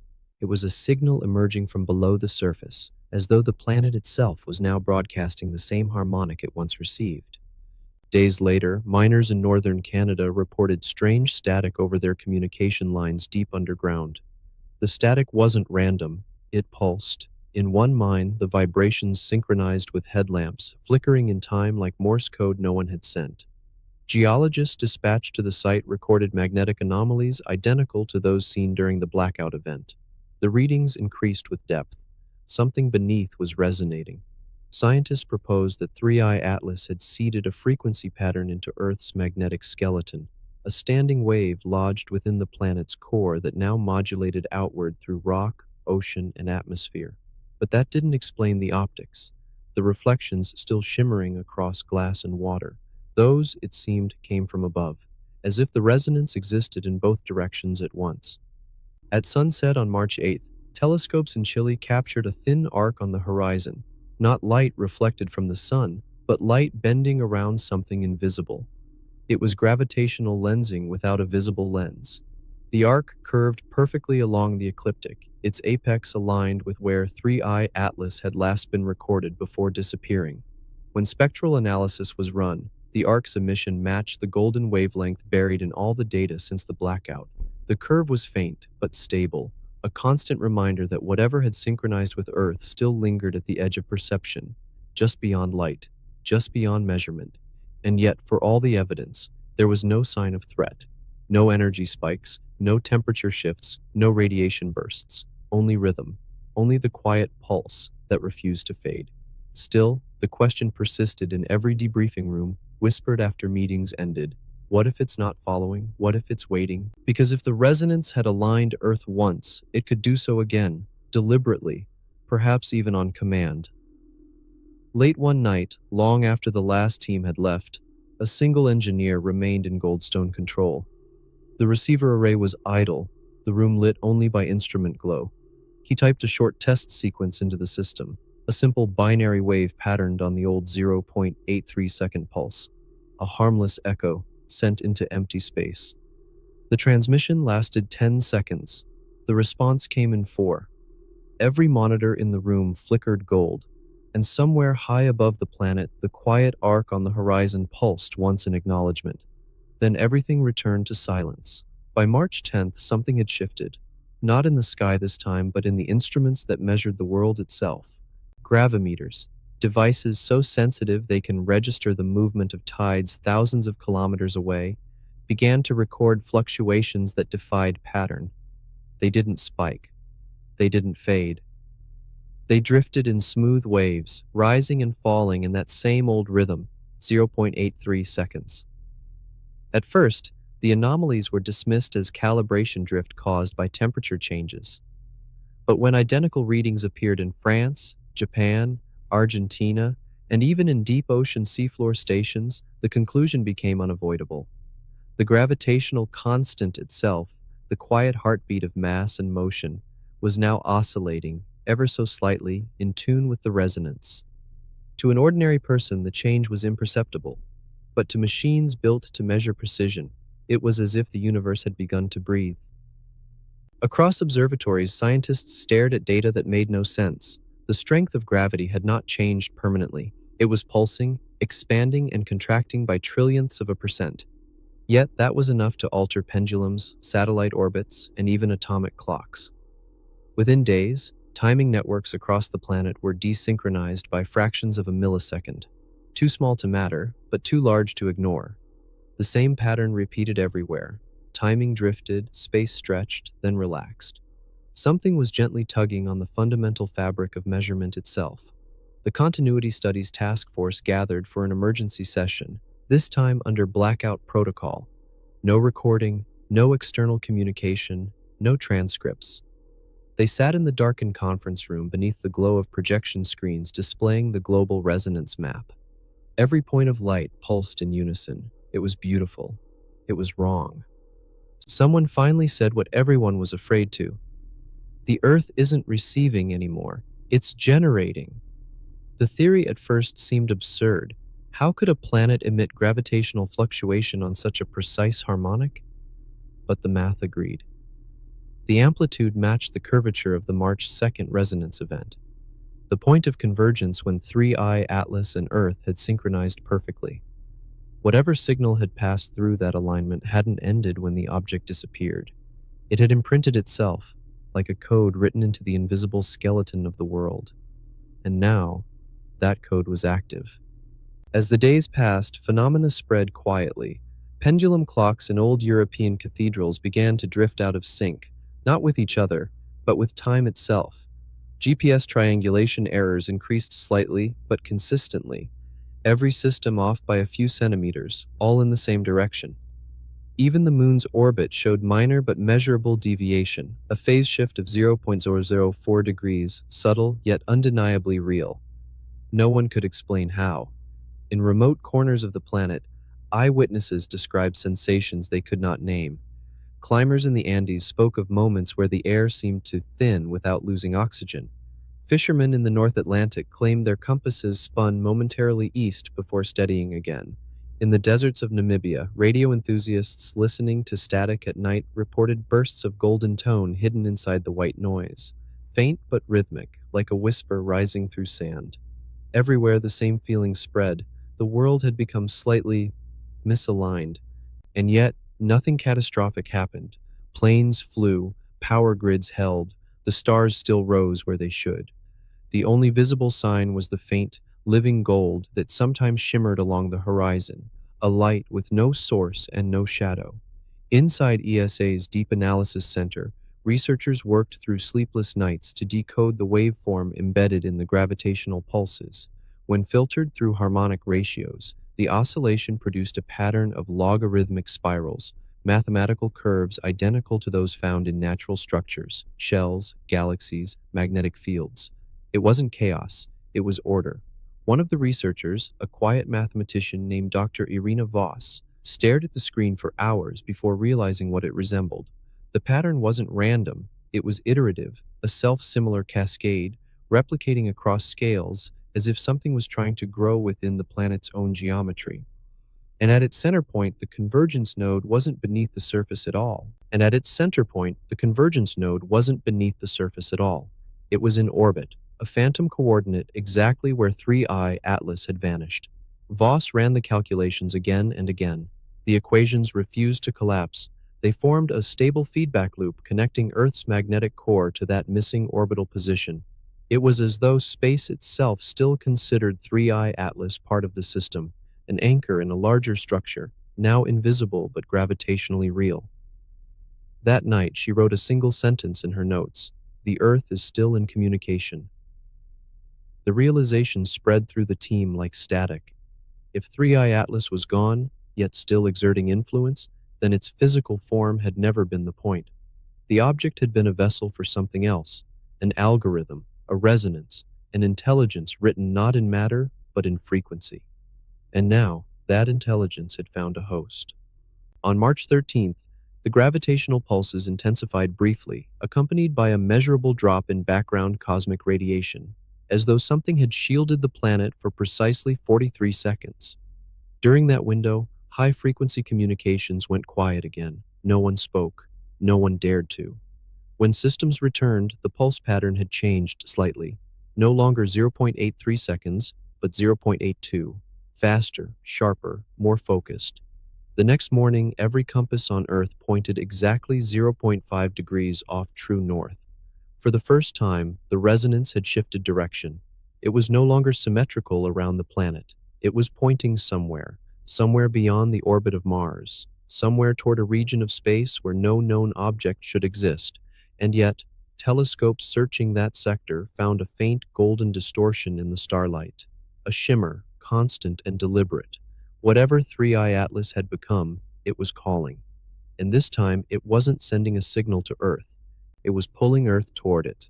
By the end of that week, the oceans themselves began to change. It wasn't violent, not yet. But tidal data, the oldest heartbeat we've ever measured, had started to drift. Twice each day, when the moon's pull should have been exact, the waterline lagged behind by minutes, then hours, until the rhythm no longer matched the lunar cycle at all.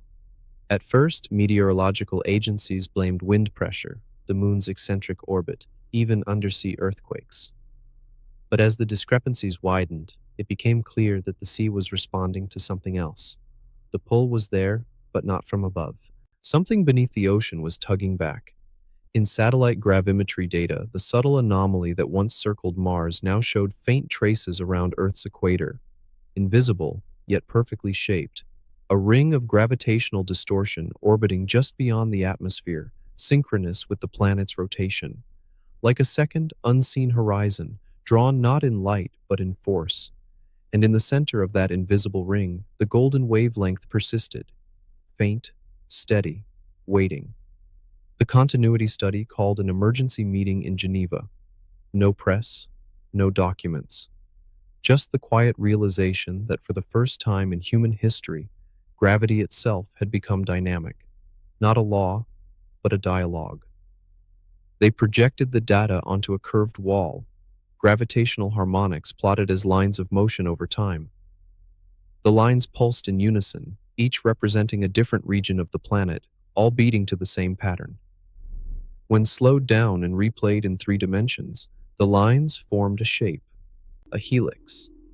The same logarithmic spiral Dr. Voss had seen in the resonance equations, now woven through Earth's mass like DNA made of magnetism and time. It wasn't random, it was evolving. The intervals between pulses were shortening as though the pattern was compressing itself, folding closer together, perfecting its coherence. "It's learning," someone whispered. The thought silenced the room. Meanwhile, in the outer islands of the Pacific, fishermen began reporting strange currents, tides reversing direction mid-cycle, flowing against prevailing winds. Ships registered subtle changes in buoyancy, as if the density of water itself was fluctuating. Instruments placed in the deep ocean recorded temperature drops that defied thermodynamics. In one location, off the coast of Indonesia, a research buoy transmitted data that should have been impossible. The gravitational field directly above it had temporarily reversed polarity for zero point 0.3 seconds. It was the first direct observation of negative gravity on Earth.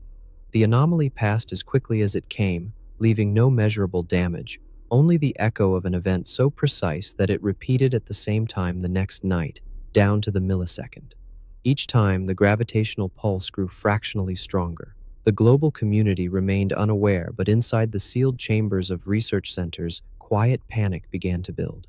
It wasn't chaos, it wasn't destruction, it was transformation. The planet was being rewritten, and no one knew to what end. Dr. Voss, now leading the continuity study, proposed that the pattern was reaching completion. "Whatever 3i Atlas did," she said during a closed session, "it wasn't invasive, it was preparatory. We're not observing an attack, we're observing an alignment." Her words lingered. Alignment with what? To find out, she returned to the mark, the golden trace left in every transmission since the blackout. It wasn't random noise. When she filtered the frequency through Fourier analysis, the golden line separated into nested subtones, not harmonics, but coordinates encoded in sound. 3 repeating clusters, each describing a different region of space. The first pointed to Mars's orbital plane, where 3i Atlas had vanished. The second pointed to Earth's magnetic north. The third didn't point anywhere known. It fell outside the solar coordinate grid, far beyond the Kuiper belt, where light itself begins to fade. But when the numbers were inverted, treated not as position but as timing, they formed a repeating countdown. The next resonance cycle would occur in exactly 16 days. The discovery broke containment immediately. Within hours, the coded coordinates spread quietly through encrypted networks, leaking into independent observatories around the world. Amateur astronomers, unaware of the context, began tracking the Martian region again and saw something extraordinary. A shimmer, the same faint golden distortion flickering into visibility as if testing its own reappearance.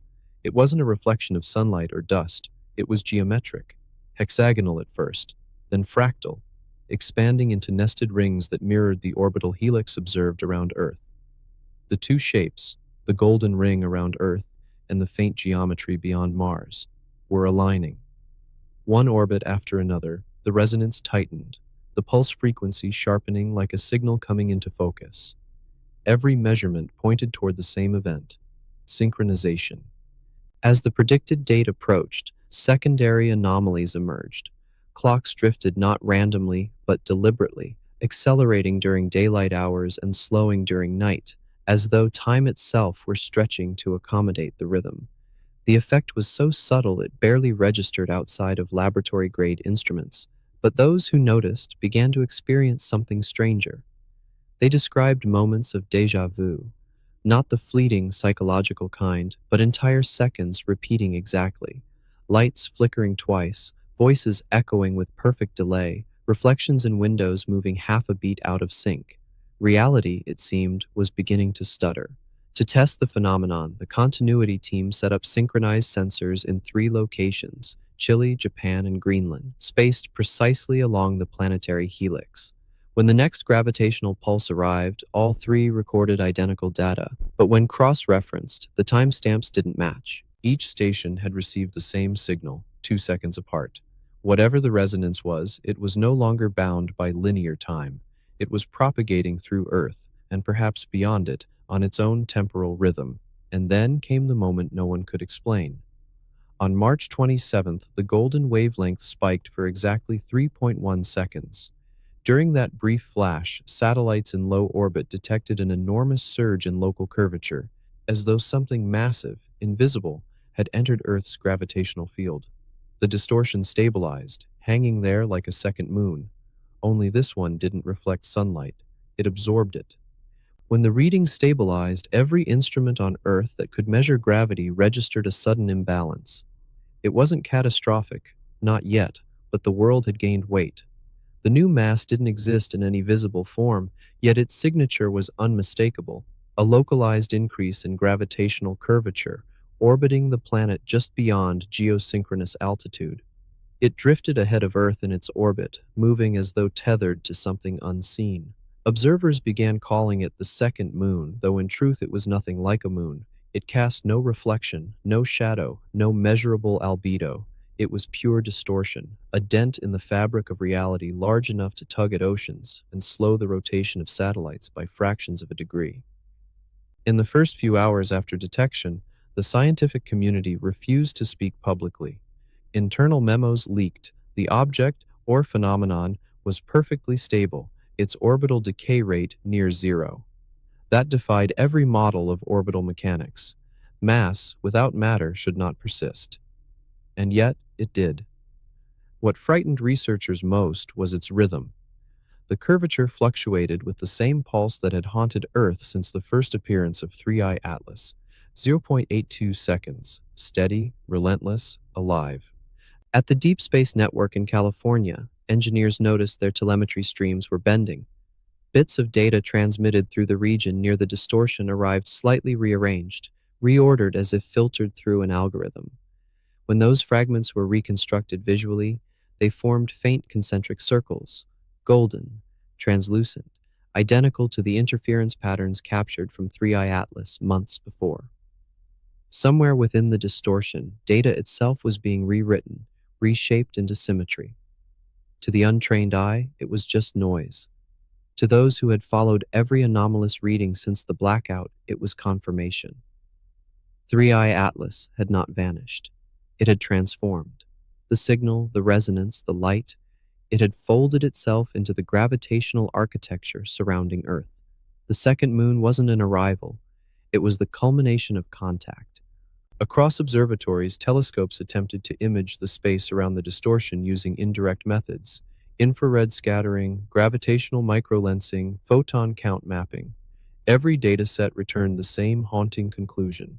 There was a boundary, but no interior, the shape of a presence, hollow, perfect, waiting. Dr. Irina Voss stared at those datasets for 12 straight hours. Her voice, when she finally spoke, was flat with exhaustion. "It's a shell," she said, "a resonance shell." The words spread through the continuity study like electricity. If true, it meant that Earth was now enclosed, however faintly, within a structure of gravitational harmonics, something vast enough to encompass the entire planet, yet delicate enough to remain invisible. The next day, tidal monitors in every major ocean reported synchronized anomalies. Water levels rose simultaneously at opposite ends of the planet, violating every known model of tidal opposition. At the same moment, deep space antennas recorded a coordinated drop in cosmic background radiation, as if a shield had been drawn between Earth and the rest of the universe.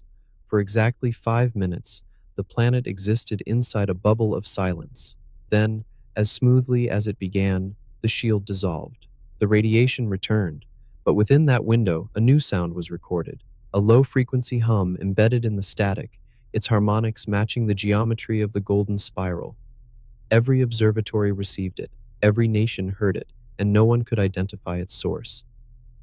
The hum was not random. When transformed into spectrographic form, it revealed modulation patterns, rising and falling frequencies that formed ratios common in biological systems: 32, 53, 85, Fibonacci intervals, the mathematics of life.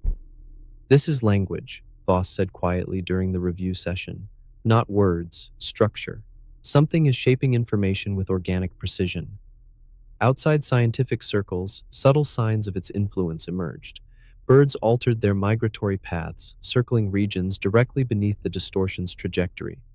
Whales changed song patterns, repeating tones that mirrored the hum's interval. Even human-made signals, radio, cellular, Wi-Fi, showed harmonic resonance, as if every form of transmission were being gently tuned toward coherence. Then came the first visible manifestation. At dawn over the Atlantic, pilots of a commercial flight reported a faint golden arc across the upper atmosphere, a ghostly halo that tracked the path of the unseen mass. It shimmered briefly, then vanished. Within hours, other sightings followed, from South America, Africa, the Pacific, each one at the precise latitude of the gravitational shell's orbit. Public awareness was inevitable. The moment photographs reached the internet, speculation ignited. Was it aurora, military technology, a cosmic warning? Government agencies issued carefully worded statements about optical phenomena associated with atmospheric scattering. Few believed them. Inside the continuity headquarters, scientists were less concerned with public reaction than with what the data implied. The frequency of the global pulse had shifted again, now 0.81 seconds, a small change but enough to alter the waveform. When mapped over time, the oscillation displayed an unmistakable pattern, a slow exponential curve approaching zero. In simple terms, the pulse was accelerating, moving toward a point of convergence. No one knew what would happen when it reached it. Voss ordered a full spectrum analysis of the gravitational shell. The result was devastatingly elegant. Embedded in the curvature itself was an oscillatory code, binary, recursive, self-referential. When decoded using harmonic compression, it formed a repeating phrase rendered in mathematical notation. G, 0 at t0. The divergence of gravity equals 0 at time 0. It was a formula describing equilibrium, the moment when all gravitational vectors cancel out. In physics, such a state can exist only in the absence of mass, in a void so perfect it becomes timeless. The implication was staggering. The resonance wasn't leading Earth to destruction. It was drawing the planet toward stillness, a state where space, time, and gravity cease to exist as separate forces. A countdown not to impact, but to transformation. The idea split the continuity team. Some believed the process would annihilate the planet, collapsing its mass into quantum equilibrium. Others saw it differently. They believed it was an initiation, a conversion of matter into energy, of energy into pattern, of pattern into communication. Late that night, Voss stood on the observation deck of the Geneva facility, staring at the faint gold shimmer on the horizon. The hum was faint but audible through the metal framework, a heartbeat pulsing through steel. She whispered what no one else dared to say aloud. What if this is the reply? By the next morning, the hum had evolved. It was no longer a drone, no longer a vibration sensed only through machinery and intuition. It had structure now. Pauses, rises, subtle bursts of resonance layered across frequencies so low they were felt rather than heard. Observatories around the world reported the same pattern emerging simultaneously, a sequence of 16 repeating pulses, followed by silence. The intervals were exact down to the millisecond. It was language, but not in any sense humanity had prepared for. At first, analysts treated it like data corruption, but when the waveform was converted into a digital matrix, the pattern repeated with no variation. Every pulse was precise, every harmonic perfectly in phase across thousands of kilometers. When translated into visual form, the sequence resembled nested rings, each ring rotating slightly out of sync, forming a ripple that expanded from the planet's core outward. The signal wasn't traveling through the atmosphere or the oceans. It was traveling through Earth itself. It began with subtle effects. Seismographs in Chile, Alaska, and South Africa began registering harmonic tremors, micro vibrations too regular to be tectonic. Unlike earthquakes, these did not dissipate, they echoed. The pattern persisted for hours, moving from one continent to another in a wave of mathematical grace. Power grids experienced minor frequency drift, clocks ticked infinitesimally faster, and somewhere deep in the electromagnetic noise of the world, another layer of rhythm appeared, one that mirrored the hum exactly but played in reverse, as if the Earth had begun to answer itself. Within the continuity study, every department worked in parallel. The astrophysicists studied the shell's dynamics. The mathematicians modeled the resonance. The biologists, almost reluctantly, began to wonder if the planet's biosphere was responding too. Preliminary evidence suggested it was. Migratory animals continued to change course toward equatorial waters, while deep-sea sensors picked up inexplicable bursts of bioluminescence, schools of creatures flashing in synchronized patterns, glowing faint gold beneath the surface. That same hue had now become the hallmark of every unexplained phenomenon since the appearance of 3-Eye Atlas. The golden light was no longer an optical trick. It was an expression of whatever process was unfolding. Dr. Irina Voss spent the night comparing historical records of electromagnetic anomalies, searching for precedents. There were none. But what struck her most wasn't what was new, it was what was missing. In the last 48 hours, solar activity had gone completely silent. No flares, no solar wind spikes, no measurable variation in coronal mass. The sun had gone still. It was as if the resonance had synchronized not only Earth, but the solar system's energy itself. The last time such stillness had been observed was never. "This isn't communication," she said during the next briefing. "It's synchronization." The room fell silent. Every mind present understood the implication. Earth wasn't receiving a message. It was becoming one. At the European Deep Observatory, technicians finally succeeded in decoding a section of the hum into binary data. The result wasn't random. It contained repeating sequences of 8-bit instructions, forming what looked disturbingly like machine code. The instructions, when run through a pattern compiler, generated a three-dimensional fractal that expanded infinitely inward, echoing the structure of gravitational harmonics around the planet. The code, in its rawest sense, was describing reality itself, a self-defining algorithm that folded energy into pattern, pattern into meaning. It wasn't words, it was existence, rewritten. Over the next 2 days, reports from around the world described increasing anomalies in perception. Time dilation began to manifest at local levels, short bursts where seconds stretched impossibly long, then snapped back into normal flow. Pilots flying at high altitude described the horizon bending, as though space itself were no longer uniform. Astronomers comparing observations from different hemispheres found that the stars themselves had drifted by fractions of an arcsecond in opposite directions. The entire sky had begun to warp, but perhaps the most chilling discovery came from the magnetic survey satellites orbiting Earth.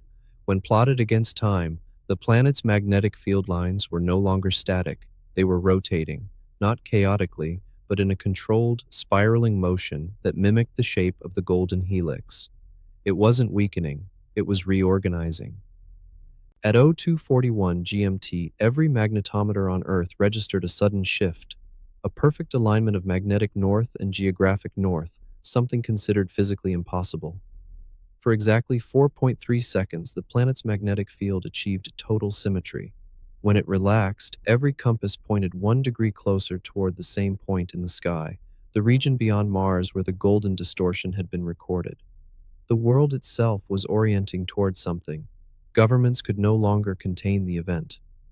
Public broadcasts were interrupted by emergency statements, thinly veiled reassurances about solar resonance interference. But people could feel it. Nights grew subtly luminous, the air thick with static, the edges of shadows tinged in faint gold. In rural areas, power lines hummed in rhythm with the pulse. The resonance had become the planet's new heartbeat, audible in the silence between words, in the stillness between breaths.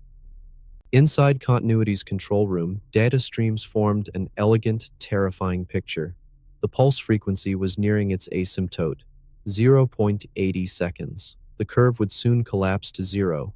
Every simulation ended the same way. A total phase alignment of gravitational, electromagnetic, and temporal fields. Not destruction, not impact, transition. Voss stared at the projection. "When the pulse reaches zero," she said, "there won't be any before or after. There will only be now." Her voice trembled slightly as she looked toward the live feed of the distortion. The golden shimmer beyond Mars had expanded. It now filled a region of space large enough to eclipse the planet behind it. It wasn't a reflection or a wave front.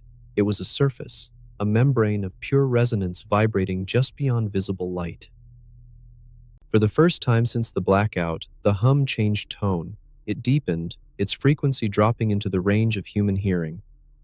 Around the world, people heard it faintly, carried on the wind through walls, through oceans, a sound like the earth breathing in. Voss turned to the room. "It's not coming from space anymore," she said. "It's coming from us." By the time the hum had settled into the lower register of human hearing, the world had already changed. It began with light. In the early hours over the Pacific, satellites recorded the first bending of sunlight at the horizon. The day didn't brighten gradually anymore. It fractured. Rays of gold split and recombined like ripples on water, scattering through the atmosphere in patterns that defied known optics. At certain latitudes, the sky shimmered as though seen through glass, distorted, liquid, alive. Meteorological stations dismissed the effect as high-altitude ice refraction until ground-based telescopes confirmed what no one wanted to believe. The bending wasn't in the atmosphere, it was in space itself. Photons arriving from the sun were being subtly redirected, their paths curving along invisible threads that aligned perfectly with the planetary resonance field.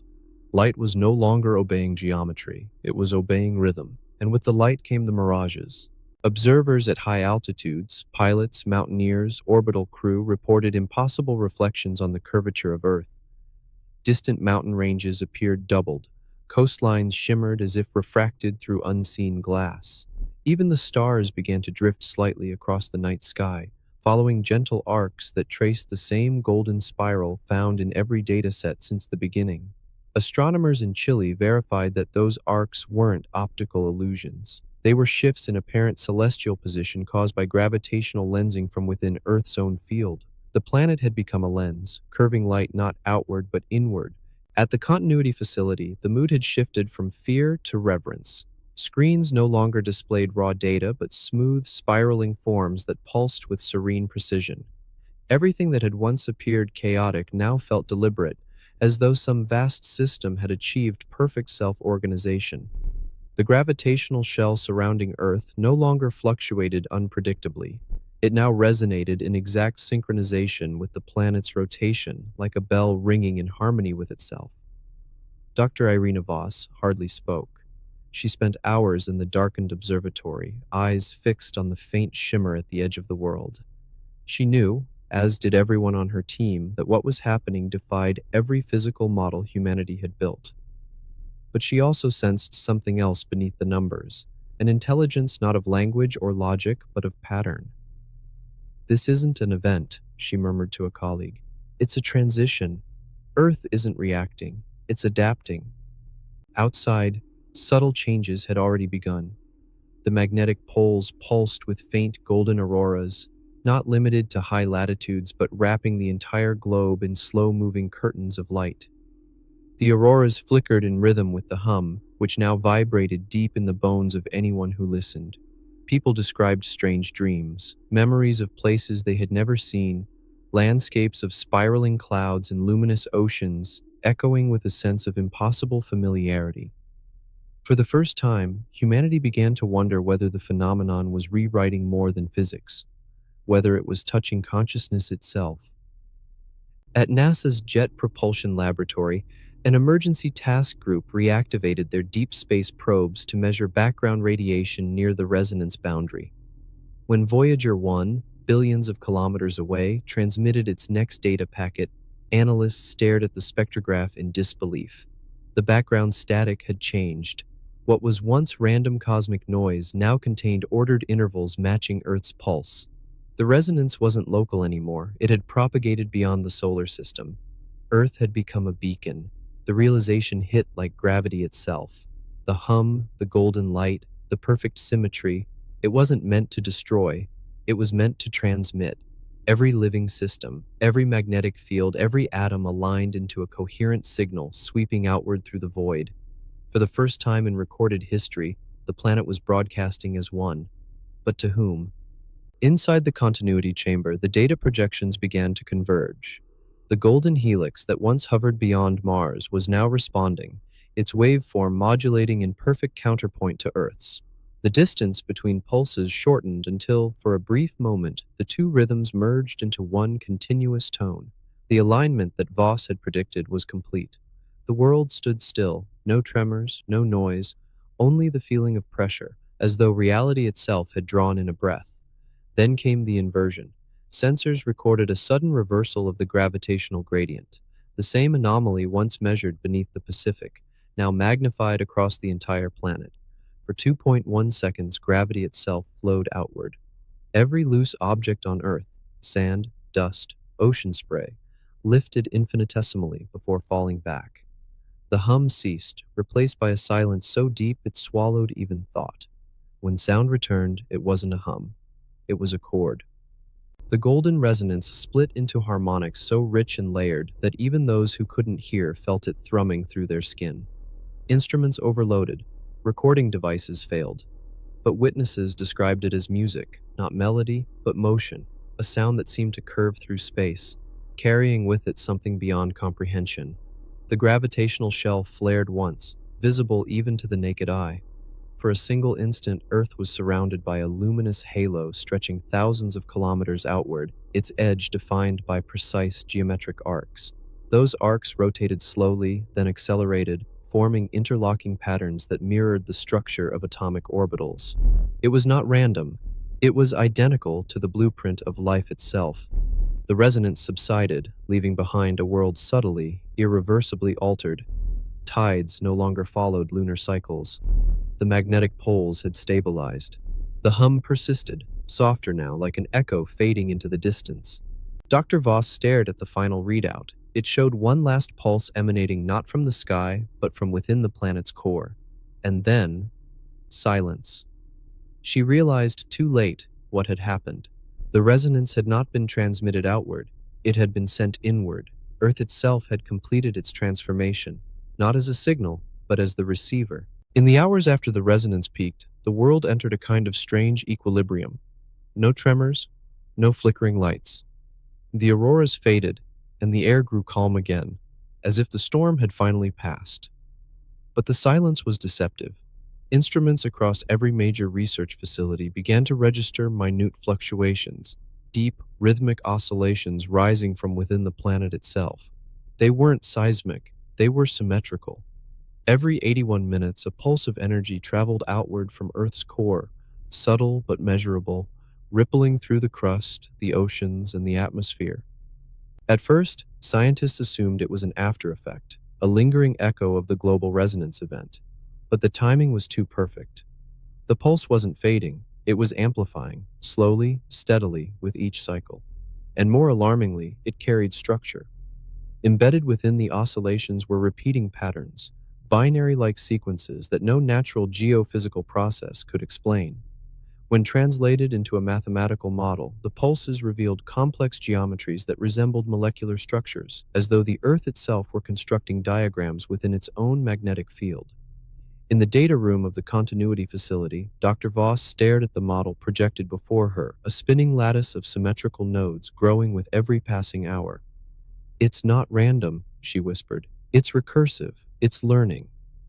She didn't mean it figuratively. The patterns weren't just repeating, they were refining, optimizing, converging toward forms of increasing efficiency. The resonance wasn't simply continuing, it was evolving. It was as if the planet had become a processor, decoding something far beyond human language. Meanwhile, the world above remained eerily calm. Weather systems froze in near-perfect balance. No major storms, no unusual tectonic activity, no disruptions to the magnetic field. For the first time in human history, Earth's natural chaos seemed subdued, aligned. Yet deep below, something immense was stirring, something using that newfound stillness as a medium. At 0219 UTC, seismographs in Iceland and Argentina recorded simultaneous low-frequency bursts, each precisely 81 minutes apart. When the signals were cross-referenced, they originated not from the surface, but from roughly 2,900 kilometers down, the outer core. The readings were consistent with waves of energy reflecting off the planet's molten boundary. Yet they moved too slowly to be heat and too quickly to be sound. They behaved like data. The pattern was unmistakable, pulses radiating outward, followed by responses returning inward, each more intricate than before. The Earth was in conversation with something. Voss convened an emergency meeting. Around her, the team's faces were drawn, sleepless.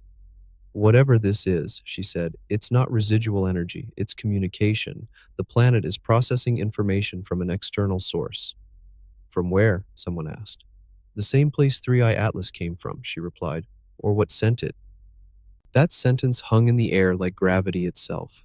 The thought that the object wasn't a traveler, but a transmitter, something sent to initiate this transformation, was unbearable. Yet all the evidence pointed that way. The electromagnetic anomalies, the gravitational harmonics, the synchronized pulse, they were steps in a process, each one preparing Earth for the next phase. Then, as if to confirm it, the pulse shifted. Instead of radiating outward, it began folding inward, compressing in both time and amplitude. Satellites detected a localized distortion near the planet's magnetic equator, a concentrated field of energy building strength exponentially. Within hours, the distortion became visible to orbital sensors as a faint golden sphere hovering thousands of kilometers above the surface. Its diameter, 31 kilometers. The number froze everyone in place. 31, the same designation as the interstellar object 3i Atlas. Telemetry showed the sphere wasn't solid. It was composed of charged particles, suspended in magnetic equilibrium, rotating slowly. Its orbit was perfectly synchronous with Earth's pulse cycle. Every time the core emitted its signal, the sphere brightened as if responding to a command. Then it began to transmit back. For the first time since the blackout, humanity received an active reply. The frequencies were too high for human ears, but when translated to audible range, the signal carried a texture that made every hair on the body stand on end, a layered, harmonic resonance that felt almost sentient. Within the data stream, a series of modulations repeated at regular intervals. When converted into image form, those modulations revealed fractal spirals identical to the structures encoded in the core's oscillations. The planet and the sphere were communicating in perfect feedback. The implications were staggering. Whatever process had begun with 3i Atlas was now complete. Earth was no longer a passive observer. It had become a node, a living instrument participating in an interstellar network whose reach was still unknown. Voss and her team raced to decode the transmission. Hidden within the harmonics, they discovered a modulation pattern that, when mapped across spatial coordinates, pointed to a region beyond the solar system, roughly 2,100 light-years away, near the constellation Lyra. There, faint but detectable, was a matching resonance, another signal, oscillating at the same frequency, already returning data. Someone else, or something else, was responding. Across the world, the effects of the pulse began to manifest subtly in the biosphere. Plants exhibited accelerated growth in rhythmic patterns matching the Earth's cycle. Deep-sea organisms migrated in perfect synchrony with the core's oscillation. Even human circadian rhythms began to shift. People reported sleeping less, dreaming vividly, waking at the exact minute of each global pulse. It was as if life itself was being tuned, harmonized, prepared for alignment. And then came the first visual anomaly. From the International Space Station, astronauts captured an image that would send shockwaves through every scientific agency left operational. The sphere above Earth had begun to fracture, not collapsing but dividing into multiple smaller orbs, each descending slowly toward the planet in a spiral formation. They drifted downward like silent comets, leaving trails of faint luminescence in the upper atmosphere. Every few hours, another would descend. Their destinations were precise, geographic nodes where magnetic, tectonic, and biological energies converged: the Andes, the Himalayas, the Pacific Trench, the African Rift, Antarctica. When the first of these spheres entered the atmosphere, it didn't burn. It dissolved into light and vanished. But immediately afterward, seismic sensors beneath the entry site detected a pulse identical to the one at the planet's core. Only now it was emanating upward. The process had gone global. Dr. Voss leaned over the terminal, her voice barely a whisper. "It's not over," she said. "It's beginning here." By the third day, the phenomenon had moved beyond theory. The spheres descending through the atmosphere were no longer abstract objects tracked by instruments. They were visible to the naked eye. From deserts, oceans, and cities alike, people stared upward at twilight to see faint threads of golden light arcing across the sky, dissolving soundlessly into the air. They didn't fall like meteors or streaks of fire. They moved with intention, each one slowing as it approached the ground before fading entirely. Satellite imagery confirmed what the human eye could not. Each disappearance left behind a subtle distortion, a ripple in the electromagnetic field concentrated around ancient geophysical points, places humanity had marked long before it understood their significance. The Andes, the Sahara, the Himalayas, the ocean floor near Easter Island. Even beneath Antarctica's thick ice sheet, energy signatures flared to life. These weren't random landing sites, they were nodes, points in the planet's magnetic lattice that had remained dormant for thousands, maybe millions of years. The spheres weren't delivering matter, they were delivering activation. At the continuity facility, Voss and her team stared at the live readout, their monitors glowing with interlaced patterns of gold and deep blue. It's mapping, one analyst said, voice hushed. Each pulse from the core creates an echo at the surface, and the nodes are amplifying it. Voss leaned forward. Not amplifying, she corrected, distributing. And that's exactly what began to happen. With each global pulse, faint electromagnetic rings expanded outward from the activated nodes, linking one site to another in invisible filaments. The connections weren't straight lines, but spirals, perfect logarithmic arcs that intertwined like living veins around the planet. Within hours, the separate nodes merged into a single planetary circuit. Earth was no longer a system of isolated energies. It was an organism awakening its neural network. The effects were immediate. The ionosphere brightened subtly, its density increasing by measurable degrees.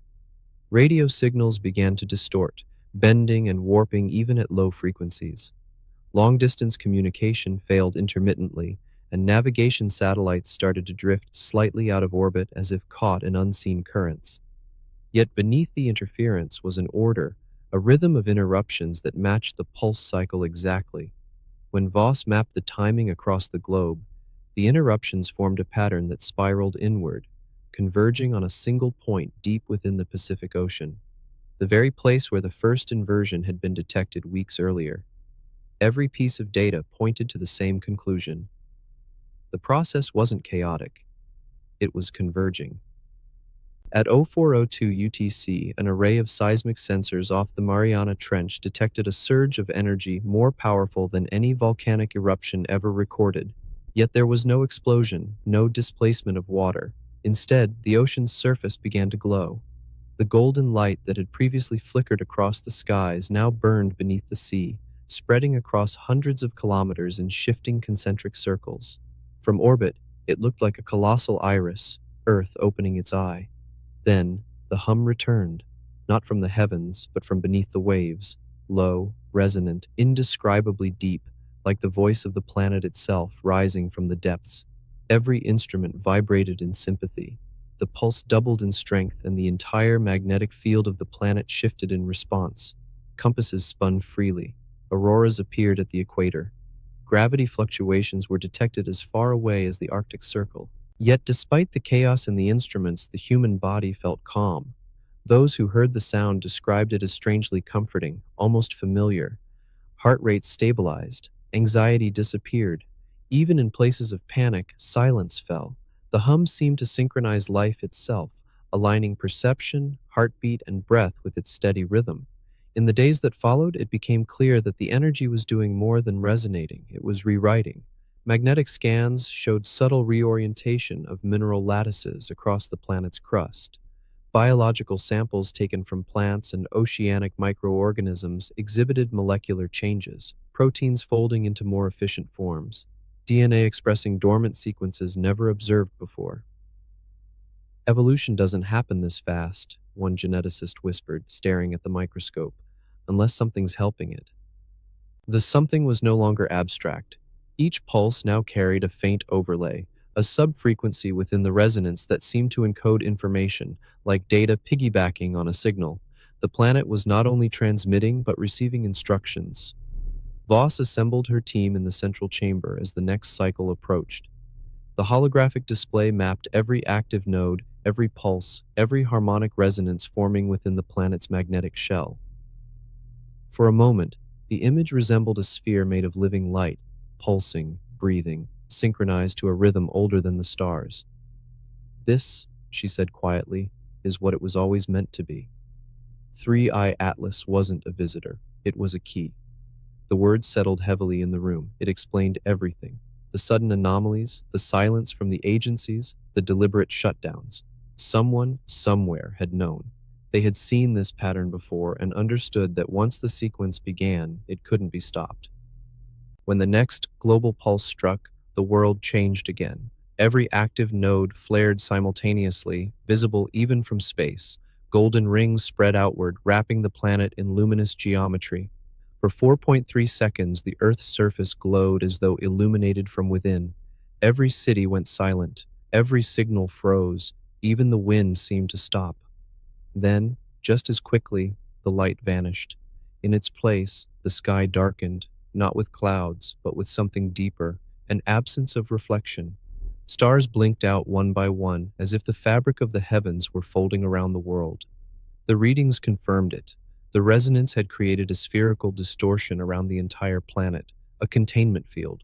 Earth was no longer visible from outside. It had gone off-grid, sealed within a cocoon of its own making.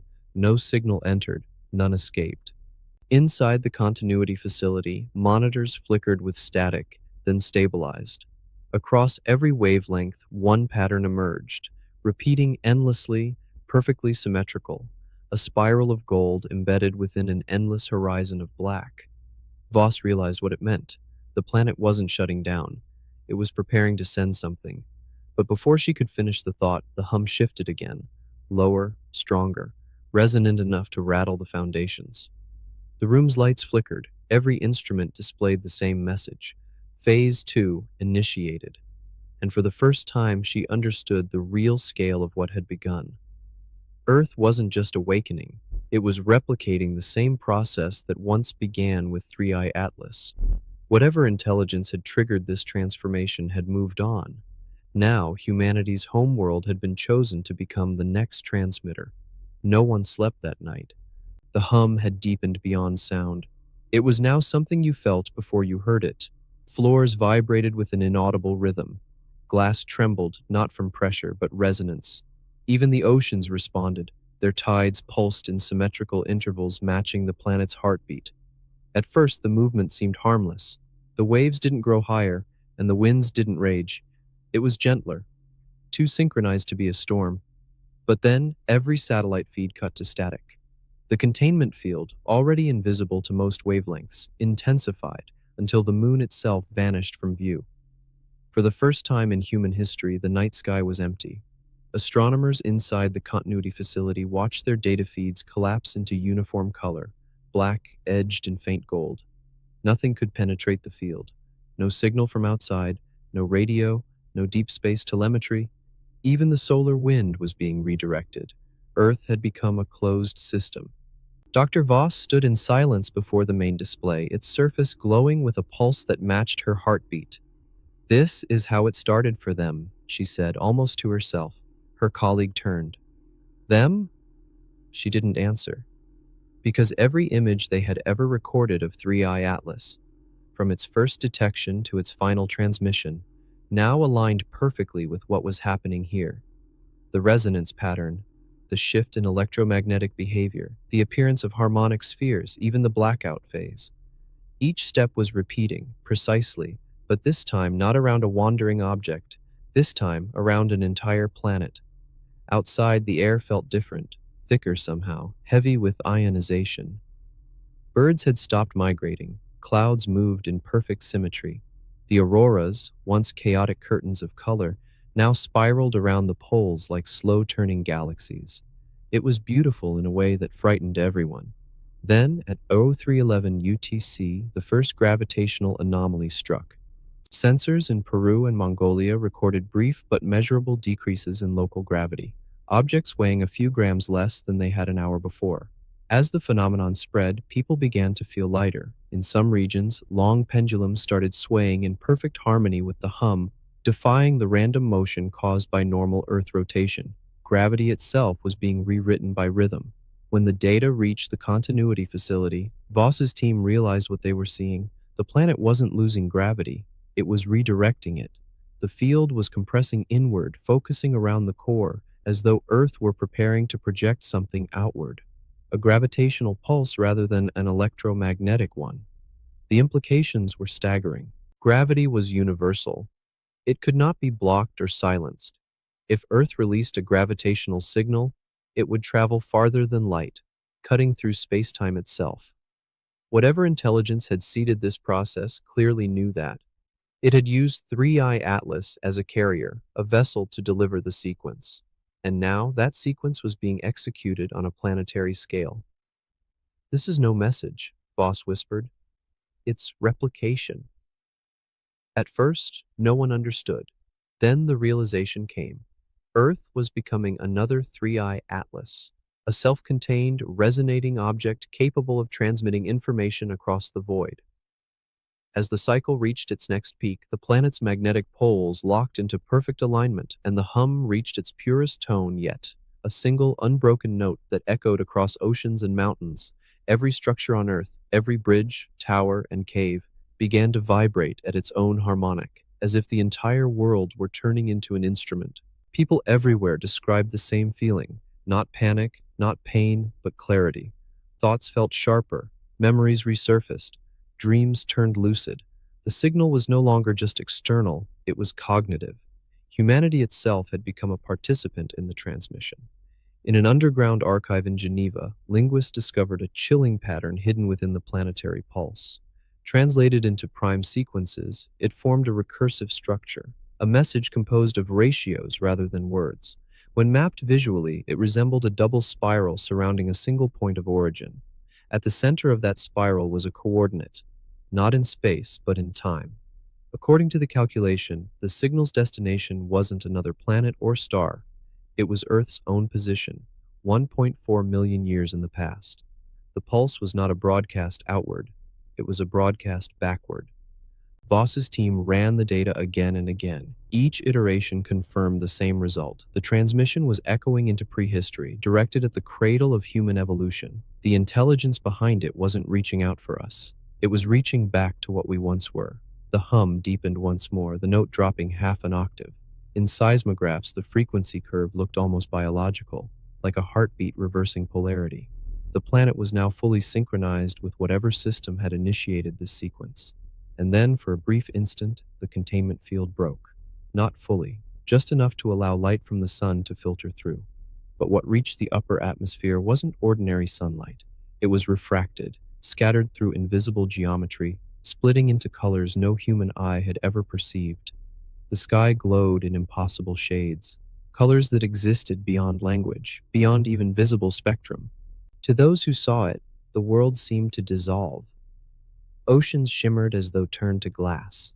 Mountains appeared translucent. Shadows vanished entirely. The air felt weightless, as though the distinction between matter and light had thinned. Voss stood at the observation deck, her voice calm despite the magnitude of what she was witnessing. "It's working," she said. "The planet's field is synchronizing with higher dimensional space. It's bridging the interval between now and then." Every 81 minutes, the pulse intensified. The hum became rhythmic again, no longer random but deliberate, repeating in coded intervals. Each wave of energy was more intricate, as though the planet were refining its signal. And then the impossible happened. Across the globe, ancient geological formations began to respond. Mountain ranges emitted low-frequency vibrations that matched the core pulse. Stone monuments, long thought to be relics of forgotten civilizations, lit faintly at their edges, glowing with residual energy. The Great Pyramid of Giza, the Nazca Plateau, the stone rings of Europe, all resonated in synchrony. The signal wasn't just using Earth's natural nodes anymore, it was tapping into human history itself. Archaeologists and physicists alike stared at the data in disbelief. Every structure built by ancient hands seemed to be harmonizing, as if their builders had known, or remembered, the pattern from before. Humanity had not simply discovered the cosmos had been waiting for humanity to remember it. In the final hours before the next resonance cycle, a strange calm fell across the planet. The magnetic field stabilized, the auroras faded, and even the ocean stilled. From the surface, nothing seemed out of place. But deep beneath, the core was charging, compressing gravitational potential at a scale never observed. Earth was ready to transmit. It began in silence. Not the absence of sound, but the kind that feels deliberate, as if the world itself were holding its breath. Instruments still functioned, but they all displayed one thing: stillness. The core's oscillations, the atmospheric resonance, the electromagnetic surges, all flatlined for precisely 11 seconds. It was the first time since the process began that the planet was completely quiet.